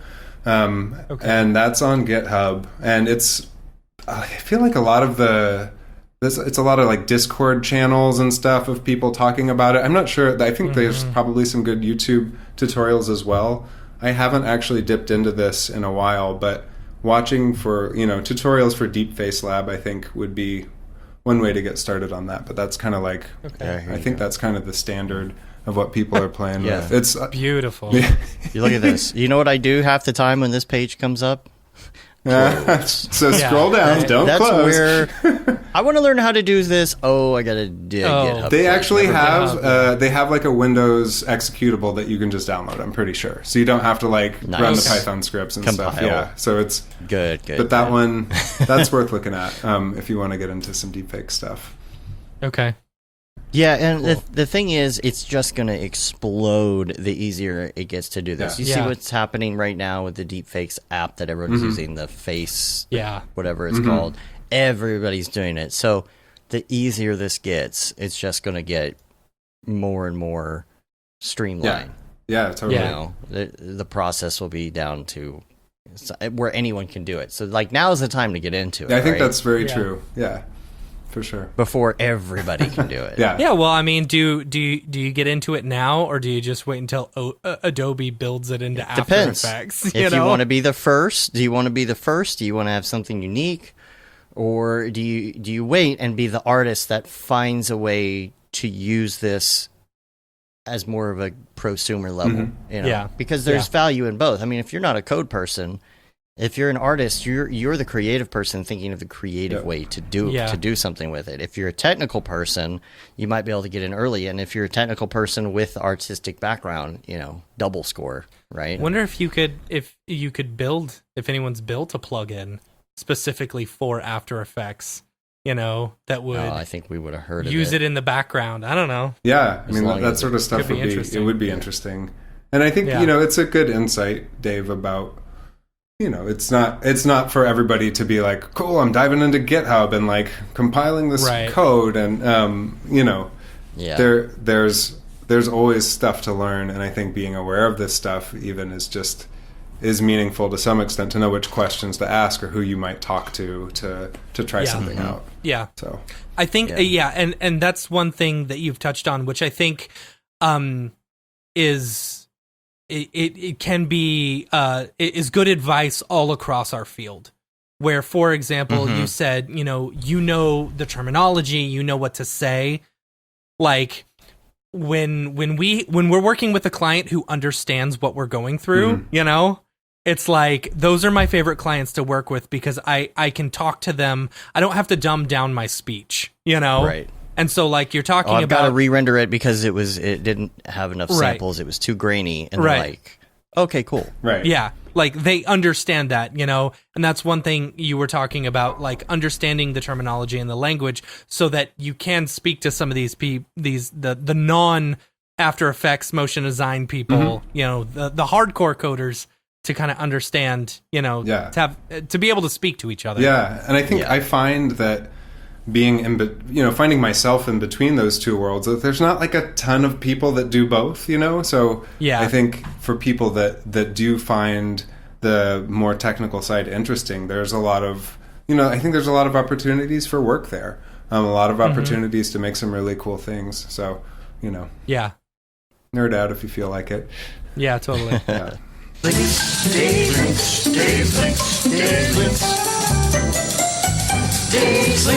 I wanted to get to some links, and actually, now we're at the point where I think I've talked about every link in another segment. So we only have one link left that I haven't talked about today. That's I just wanted to put out there. Travis Ragsdale has a new 2020 reel that's pretty dope. That you should check out. And that's it. That's it for links. All right. All right. Whew. Man, mission accomplished. All right. So we're going to go to Mograph Recommends, and we're going to ask you some of your favorites of things, and these can be either right now, your current favorite, or your all-time favorite. Doesn't matter. And we're going to start out by talking about your favorite movie. Well, this is for me. Yeah. Oh, for wow, you. great. Yeah. Okay, I heard you made a Lebowski reference earlier, so that's one of my go-to picks. Although we were allowed to watch Star Wars, or we could rent a movie once a week from the video store when we were kids, and I got Star Wars every single week. So I had That's Star funny. Wars as my first love. That's funny. Yeah. You get that box, and then you get the single cellophane packet of popcorn that you can put in the microwave. That's Yeah. right. Dave and I, when we were up in Iceland, they've got a Big Lebowski bar. Oh, wow. Yes. where you can get like was American burgers and stuff like that. It's the only time the whole time we were there that my kid actually ate food. That's amazing. It was a $40 burger. It was a $40 burger. Wow. Yes, Yeah. but That's cool. Yeah, so Big Lebowski. And then what about music? I have such an eclectic mix of everything. I've really been into a guy named Fortet recently. He does electronic music. I think he's from London, but yeah, kind of all of his work has been something I've been excited about recently. It's good. It's good music to work to, also. I was going to ask, is it like something you listen to every day, or do you work to it? Is it both? It's more work music than just like driving around music, I'd say. But yeah, it's very like, what is his latest? I'm going to look right now what his latest album is. I played it every. Jeff Webb says Fortet. Okay, so it's FOUR. Parallel is his latest TET. album. Yeah. Okay. So Parallel is the latest album, and I played that every day through once last week, each day of the week. Wow. So yeah, that's man, I'm gonna have to check this yeah, he's out. cool. I've got a And- playlist called Bands to Explore. there you I go. just added it. Yeah. Jeff Webb says Fortet and Mad Lib. Do you know Mad Lib? Yeah, Mad Lib. They have I'm gonna have to check these out. There's a new Mad Lib album that Fortet worked on, I think. What are you watching as far as TV shows right now? We have gone back to Battlestar Galactica, actually. Yes. Yeah. Rewatching that with my wife. And we're about like 2/3 of the way through. I've never actually finished the whole thing, so that's really. Do you know how it ends? No, don't tell me anything. Oh, I don't know either. I'm not looking at the chat. We can't talk times. anything more about it. But it's. I love that show, and I was just also. I tried to watch. I think it's called Get to the Lake. So it's some sort of. It was really well reviewed on Rotten Tomatoes. It's this Russian show that was basically like a pandemic story, except it's gonna kill you, and just society devolves into violence, and it was really stressful. So I didn't finish that one, but it seemed too close to real life. It was pretty well done though. Get to the lake, I think. To the lake. To the lake. Maybe that's what it is. To the lake. Very intense, but interesting. I gotta say, WandaVision is pretty good. Oh man, it is good. It's pretty good. The latest episode. I think really Julie and I agree it's better than Mandalorian so far. Really? We're enjoying it more than Mandalorian. They're on equal playing. Man, Battlestar Galactica though, I got to go back and watch that. It's funny because the effects have not aged well. Since I saw it. Like it's like the robot comps. You're like, ooh, okay, but the story's just so good. So I'm really liking that. Kevin in the chat says Battlestar Galactica is good, but Breaking Bad is also the best show he's seen, except for maybe The Wire. Okay, good to know. I'll check those shows out. Never heard of them. All right. Oh. No, WandaVision is great. It's a mix of it's a mix of action, comedy, and weirdness all in one. Yeah. It can get trippy, it can get funny, it can get serious. I don't know. Really enjoying it. I'll put that on my I list. really enjoy. Yeah, I don't know. I like it. I like it a lot. And I The feel only like thing I have to say is I feel like they could have done more with the retro stuff. There's a lot more jokes and things they could have made. Yeah. And this past week was the 80s Family sitcom. Ties. Family Ties. It was Family Ties. I have a feeling this next week is probably going to be Full House. You know? I bet you anything it's Full House. Are they not going to the 90s? Well, that is the 90s, isn't it? I guess that is. That's kind of both. Yeah. But with the Family Ties thing, here's the problem I had with it. The lighting was not on point. Yeah. It was just regular lighting. It was not 80s sitcom lighting. It wasn't bright enough. Okay. It should have been more of this bright, I thought it was fine. I don't know.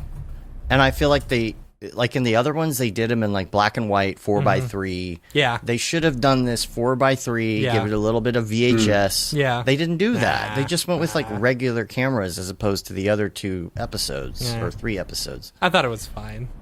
It was fine. I just wish they pushed that a little bit more. Yeah. It felt like it could have been good. Did you see? I think my wife had told me that she read somewhere that Disney Plus actually crashed in a few places because enough people started watching Age of Ultron directly after the WandaVision episode. Because there's it so comes many on as a suggestion. Exactly. Right There's after. so many references to Age of Ultron in the show that it's like they recommend that at the end, and enough people started. I mean, we did too. We watched it Friday night. That was our thing. We watched Age of Ultron right after WandaVision. I don't know. It's good. Hi, my name is Sashia Dumont. I'm a writer, actor, and filmmaker. Hi, my name is Paul Robinson. I'm a director, DP, and filmmaker. We are the creators and hosts of the Go Gorilla Filmcast, an online source for all things indie film. We are a husband and wife film team and co-owners of Send 3 Productions, and we started this podcast for filmmakers like ourselves who were producing on micro budgets with skeleton crews. Go Gorilla is a weekly podcast that features various talents in TV, film, and web series productions. We've interviewed filmmaker powerhouses like Kestrin Pantera, Richard Raymond, Alex Ferrari, Cassandra Ebner, and Ryan Connolly. Amazing actors like Hannah Ward, Lou Taylor Pucci, Chris Wataski, and Eileen Gruba. Groundbreaking cinematographers like Jody Lee Lipes, and Jessica Lee Gagné, and many more. We also offer weekly reviews of our favorite films and shows, which vary from low-budget first-time filmmakers to A-listers and everyone in between. Go Gorilla is proud to announce that we have officially joined the Mograph Podcast Network. So if you love filmmaking as much as we do, Tune in every Sunday for a new episode of the Go Gorilla Filmcast, your source for all things indie film. Now available on the Mograph Podcast Network. What about podcasts? Do you listen to them, A? And B, if you do, what do you listen to? I do listen to them. I've stopped listening as much now that I don't have a commute to work on BART every day across the bay. Same. But my favorite podcast of all time is called The Anthropocene Reviewed. It's by an author named John Green, who wrote The Fault in Our Stars and Turtles All the Way Down. But it's essentially his thing is reviewing things on a 5-star scale on the human-centered planet. But highly recommend that one. It's really well written. It's funny, but it's also, I mean, there's some episodes there's one in particular that makes me cry. It's just got a huge range. He's a really good writer. But most of the time I'm much more like, I listen to The Daily and just like get the news in there and that kind of stuff. Yeah. My wife just finished reading Turtles All the Way Down, and like she hated it. She just hated it. Yeah. Like she couldn't stop talking about how much she didn't like the book. I actually haven't read that one. I did read The Fault in Our Stars. But yeah, he's pretty funny. I like his podcast. It's called the Anthropocene. Okay. Yeah. Sounds like something Borat would say. The Anthropocene. Yeah, right. That's funny.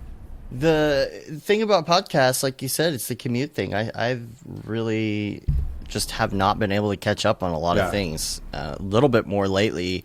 I'll have my one show, like the one show that I really want to catch up on, which I'm even behind on that goes on when I'm in the car.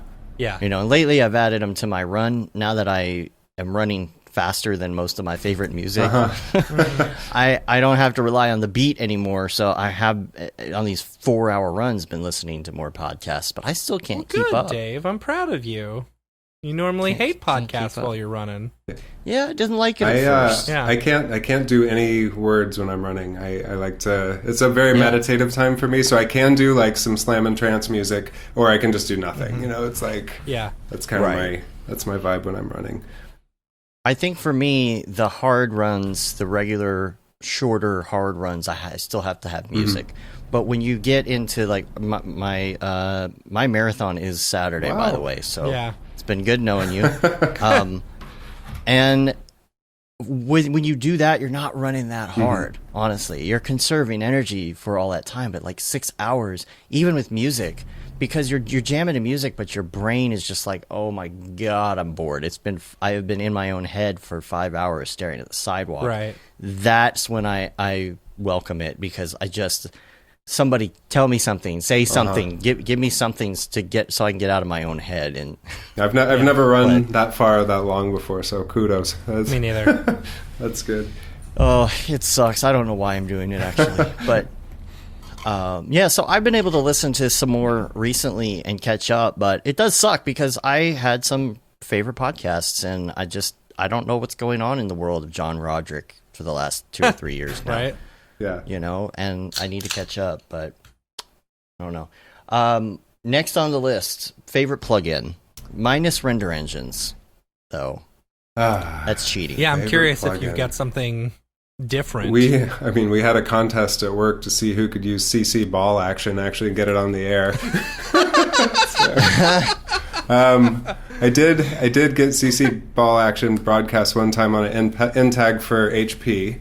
I was proud of that. But in terms of, my like go-to plugin that I use, it's pretty straightforward, but I love Colorista for just, messing with color. I follow kind of anything that Stu Maschwitz talks about, and have been kind of like since the early days of his blog called ProLost. And I think he had a lot to do with the design of how Colorista works, based on looking how, back before there was Resolve and stuff where you kind of easily do color correction like that. So yeah, I'm a big fan of Colorista. Yeah. Cool. It's a good plugin. Next on the list is your go-to muscle memory app on your phone. Oh, it's Instagram these days, which I'm not sure how I feel about. I've gotten... Yeah. People are real excited about these face recreations, and so I've gotten a bunch more followers. They're amazing. And so, yeah, I've been trying to balance that where I'm like, okay, I'm like spending too much time looking at this. But yeah, that's probably that one.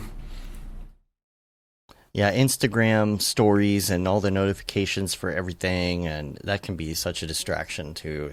I turn it all off. I've actually just turned them back off. I had them on for a while because I would get a message from something and, felt like I need to write right back, but I'm trying to like take a step back and give myself time to focus too. Yeah, because you get like so-and-so sent you a message on Instagram and you go and they just like hearted something that you said. Right. See, like, okay. I'm okay with that. Like I had someone send me a message like, a week or two ago and I didn't see it for like 3 days. And it was about a job, and I'm like, oh, I missed out on that job because of it. So I turned my notifications on, but only to the point in which, like, I would get likes or, I would get messages or something. But now it's like, so-and-so, who's a friend of so-and-so, just posted a new story. Come see it before it ends, and it's like, there's no way to turn that off. Yeah, that's why I turned them off. So-and-so who you follow liked something that one of their followers posted. Right. And it's like, I do not care about that. Yeah. They're just trying to suck you back in. That's all it is. We all know it. Next on the list now, this is a new one that we've only had a few weeks, but what's your favorite video game? Ooh. Yeah. That's a great question. I have not actually played games in so long. I have such great memories of like... In fact, if I had to say one, it would be Street Fighter 2 on the Super Nintendo because that's what I like. Yeah. That's my favorite that I've probably logged the most hours on. And I had this great time gaming all the way through high school, and then I went to college and I got busy somehow. And I got away from it. And I remember after I graduated, I had my first job, and I was like, I'm going to go buy whatever the like latest system is. And I got a GameCube, and I was just like, I got stuff to do. I haven't been able to get back into it like I could before, but now I'm excited because my kid's starting to get to the age where I could probably like show him some games. And so I ordered one of the like NESs that they re-released. Yes. Super Nintendo. Yes. So we're going to start with like Mario 1. I honestly, your kid will probably like Street Fighter 2 on that. My kid loved it. That's cool. Like when he was like 4 or 5 years old, absolutely loved playing Street Fighter 2. He'd ask me all the time, "Can we play Street Fighter? Can we play Street Fighter?" And what you do, here's the thing. Like you turn your handicap like all the way down and his all the way up or vice versa or whatever to where he only has to hit you twice before you die, and you'll get a lot better because you actually have to work for it and he doesn't. That's good. Yeah. You can really trounce him when you put it back to normal. Yeah. So that's something I'm like thinking through. I'm like, okay, how do you introduce video games to him? Like, I want him to start off with 8-bit simple. So I'm gonna dip my toe back into that here pretty soon. I think that'll be fun. Yeah. Nice. Now the last one, this is the tough one, but what about life hack? It's tough. Mitch Myers, it's our example that we always give. He turns the toaster on its side for some bomb-ass grilled cheese. Do you have any either profound or not profound life hacks? I was going to be like, go for a run. It'll give you a lot of energy and you'll sleep better. A lot of people say that too. Yeah. Meditation is a big life hack that we get. That's one that my wife suggests that I should do a lot, and I really never actually put much effort into trying. So maybe if you guys are saying it too, that's the world talking to me. I've been thinking about that a lot recently. Like I should get into it and see if it helps. Yeah. Maybe. But I guess that's what running is actually kind of my meditation, you know, in particular, like when I do a long run on Sunday morning where you kind of get to the flow state of not really paying attention to what you're doing and just kind of going. I I should have thought ahead a little bit on this one in terms of a more creative life hack than go get some exercise, everybody. It'll really do you good. So Sunday's your long run day too. Yeah. That's my long run Sunday day. morning. Well, how about in the world of running? Do you have a hack or advice for people in the world of running? I do have a new thing I've started using that a runner friend turned me on to called City Strides. And basically it tracks in whatever city you're in what percentage of the streets you've run. So you kind of see this progress and you get to see it on a map, like of these are all the places that you've run. And it kind of turns it into a game, and it really encourages you to try some places you wouldn't normally run, where I kind of would have my set of like good idea. 6 things that I always do. And I'm like, okay, if I want to be in the woods, I go here. And if it's blah, blah, blah.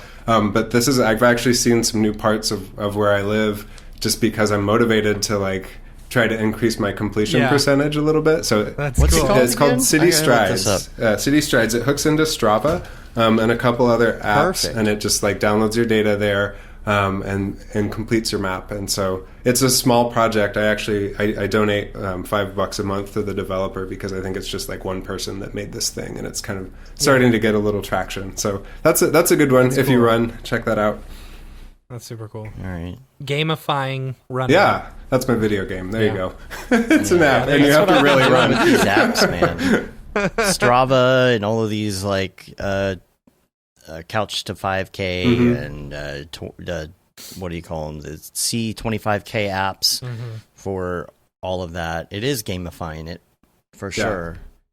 It helps you at least feel like you're trying to be accountable for it because your friends are on there too, and you're giving each other kudos and whatnot. So it's like, and it's also a little discouraging to see how fast some of the other people are running, but don't look too close. Yeah. Oh, you ran 30 miles at 7 minutes a mile. Fantastic. Well, I'm going to stick with my like 13 minutes a mile right now. You do you. 20-minute mile, baby, right here. So that's it for Mograph Recommends, and for the show for that matter. Nathan, thank you so much for being on the show. This is a lot of fun. It's very eye-opening, and it is a pleasure to meet you. I'm very, very excited you came on. Well, thank you very much for inviting me, you guys. It's rad to be here, and I love talking about all this stuff. So if any other questions come up, hit me up. Let me know. Yeah, I was going to say, there's just so much to unpack with this AI stuff. So, people want to check you out. It's nathenshipley.com. What about on all the social stuff? On I post most of my images on Instagram, and I'm Nathan Shipley VFX. It's got underscores, so Nathan _Shipley _VFX. And then on Twitter, I am Citizen Plane. And Twitter is where I post more of kind of more experimental AI stuff, where I'm on Instagram, I kind of explain it in a more general way, where I'm like using AI to recreate a painting. And then on Twitter, the latest thing I was showing is a new AI model called Clip that this group called OpenAI released, where it can match text with images. So they've trained it on basically like the whole internet to understand what image would go with particular text. And so somebody hooked that up to another generative network, a GAN, and you can type something in and then have the GANs make an image based on that. So I've got some where, I had one, I was like a cloud made out of different things, like a cloud made out of eyeballs or water or love. Like abstract concepts even work. And you can use this thing to like sort images, create data sets. So that stuff that's more of the like, the 100-sided die stuff is more on Twitter, and then the Instagram is for the pretty pictures. So, yeah. Man, I could imagine like once they get all that down and it's streamlined, and you could even like integrate it into Amazon Echo. A picture so you could just ask for things. Of a cloud made of dogs in a blue sky. That's so cool. Yeah, and that's crazy. Yeah. I want to say I'm all alone on a dark highway, and there's this snake wearing a vest. Oh, we should do that one. I'm gonna write it down. Like the Pee-wee. It's the Pee-wee thing. It's his dream he describes. And she's like, "What are your dreams?" So he's like, "There's a snake wearing a." You should do Pee Wee's Dream. I'm on it. Pee Wee's Dream. That's the name of it too. Pee Wee's Dream. That is my one note that I've written. It says Pee Wee's Dream. You got to tag us if you do that one. I want to see that. That'd be cool. Sounds good. All that glitters is gold. The other thing, so what this is, this is related to another release. If people want to check this out on OpenAI, there's another thing they have called DALL-E, DALL-E. So like Wall-E, but DALL-E. And it's sort of the souped up version of this, where they have samples on their site where you'll type like a baby daikon radish walking a dog or something, and then it has an illustration that looks just like that, and then 20 variations of it, where it's doing generating images from text. So that's very kind of like bleeding edge, and they haven't even actually released that one to the world, but people are all excited to play about it. For now, we've got clip and different GANs. So that's on Twitter. Anyways, that's a whole other ball of wax. Well, yeah, and everybody definitely check out NathanShipley.com, because like I like that there's more in like the background on some of these things on your website, more than just like viewing the images. A lot of AI stuff on there with a few sentences about them. So cool. Well, thank you very much, guys. Yeah, man. Yeah, appreciate it. You can check us out on all the things like iTunes. So you can leave a review on iTunes. That really helps get our ratings up, especially if you subscribe on your podcatcher of choice. Subscribe to the newsletter. Finally went out this week. Hopefully everybody got it and is checking out all the new fun things that are coming up pretty soon. Make sure you join us on Thursday this week and on Thursday next week as well. Lots of specials. You could say that you've been there, done that, got the t-shirt if you bought one of the t-shirts on our website. The Mograph logo tee, the Paul Babb Feel the Bab 2020 shirt, vintage. All the profits from that go to Doctors Without Borders. And the Render Things t-shirt, hoodie, and long sleeve tee, that is our best seller. Make sure you get that. It's going to be cold in the next couple weeks in all of the U.S., so make sure you get yourself that Render Things hoodie. I feel like I've been nice hearing and that warm. for weeks, and it's still hot here. It's because there's this slow-moving pocket of air that they can't calculate that's moving down. The German model has the panhandle of Texas hitting negative 24 next week. Yeah, so we'll see. But that's the German model, and you know how Germans are, right? No, how are they? Jokes. I got jokes. They're very serious, and yes. It's very serious. It's very calculated. It's very calculated 24. and serious. Yes. Yeah. I don't know. There's a joke in there somewhere, but there's all these different models, and so apparently it's going to get super, super, super, super cold here, which is like possibly records for Dallas. And so if that happens on the same day as my run, I'm going to be. You'll feel great, man. What could go wrong? What could possibly go wrong? What shirts did I not go over yet? That Render is Fire shirt, which you're only allowed to wear ironically. Unless you're shams. Yeah. And the Mograph graphic blandishment shirt. Get that as well. That's it. Those are all the shirts. Does anybody buy the shirts? I don't even know. We had a few people buy shirts, actually. Yeah. I was just looking at our bank account, Oh, okay. We I sold don't pay like attention. 3 shirts.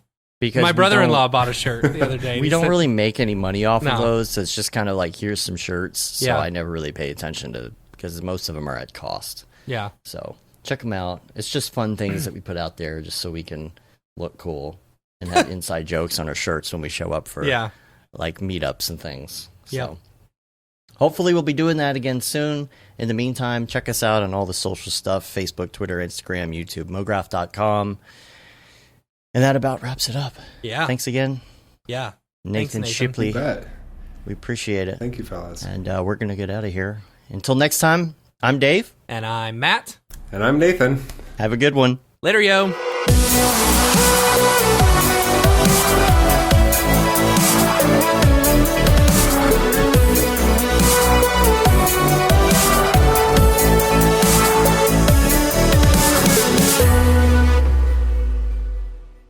It's pretty good, I guess. Mograph.com, an online resource for motion graphic artists. Start your week with the Mograph podcast. Industry news, interviews with your favorite artists, and terrible humor. Watch live shows and interviews from Mograph events like NAB, SIGGRAPH, Half-Res, and local meetups. Our Mograph Talks feature live demos and motivation from artists all around the world. Sometimes you gotta make stuff that you're not gonna put on your reel, and I'm not here to judge. What if Rick and Morty show up for the countdown at midnight? That's where I peaked in life, in my career. We gotta stop this thing, Rick! It's gonna kill us all! Hear from the people that create your software, design your render engines, and artists that are changing the face of modern motion graphics. You get that render done. Yeah, you better frame what? Mograph tutorials and online classes will teach you about Cinema 4D, After Effects, as well as other popular software and render engines. Throw in the HDR Studio, take the render settings, pick the HDR, put in a reflection, and gorgeous. Branch into new software. Learn time-saving tips, techniques, workflows, and lessons that'll keep you up to date in the world of motion design.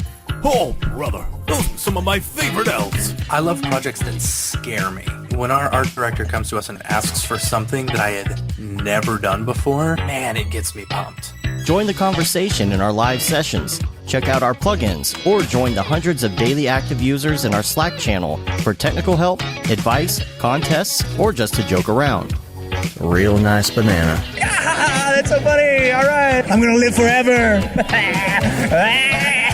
Subscribe today and get the latest updates on our YouTube and other social media channels. Take all your dreams and just do it! We don't care how you get here, folks. Just get here. Subscribe to Mograph.com.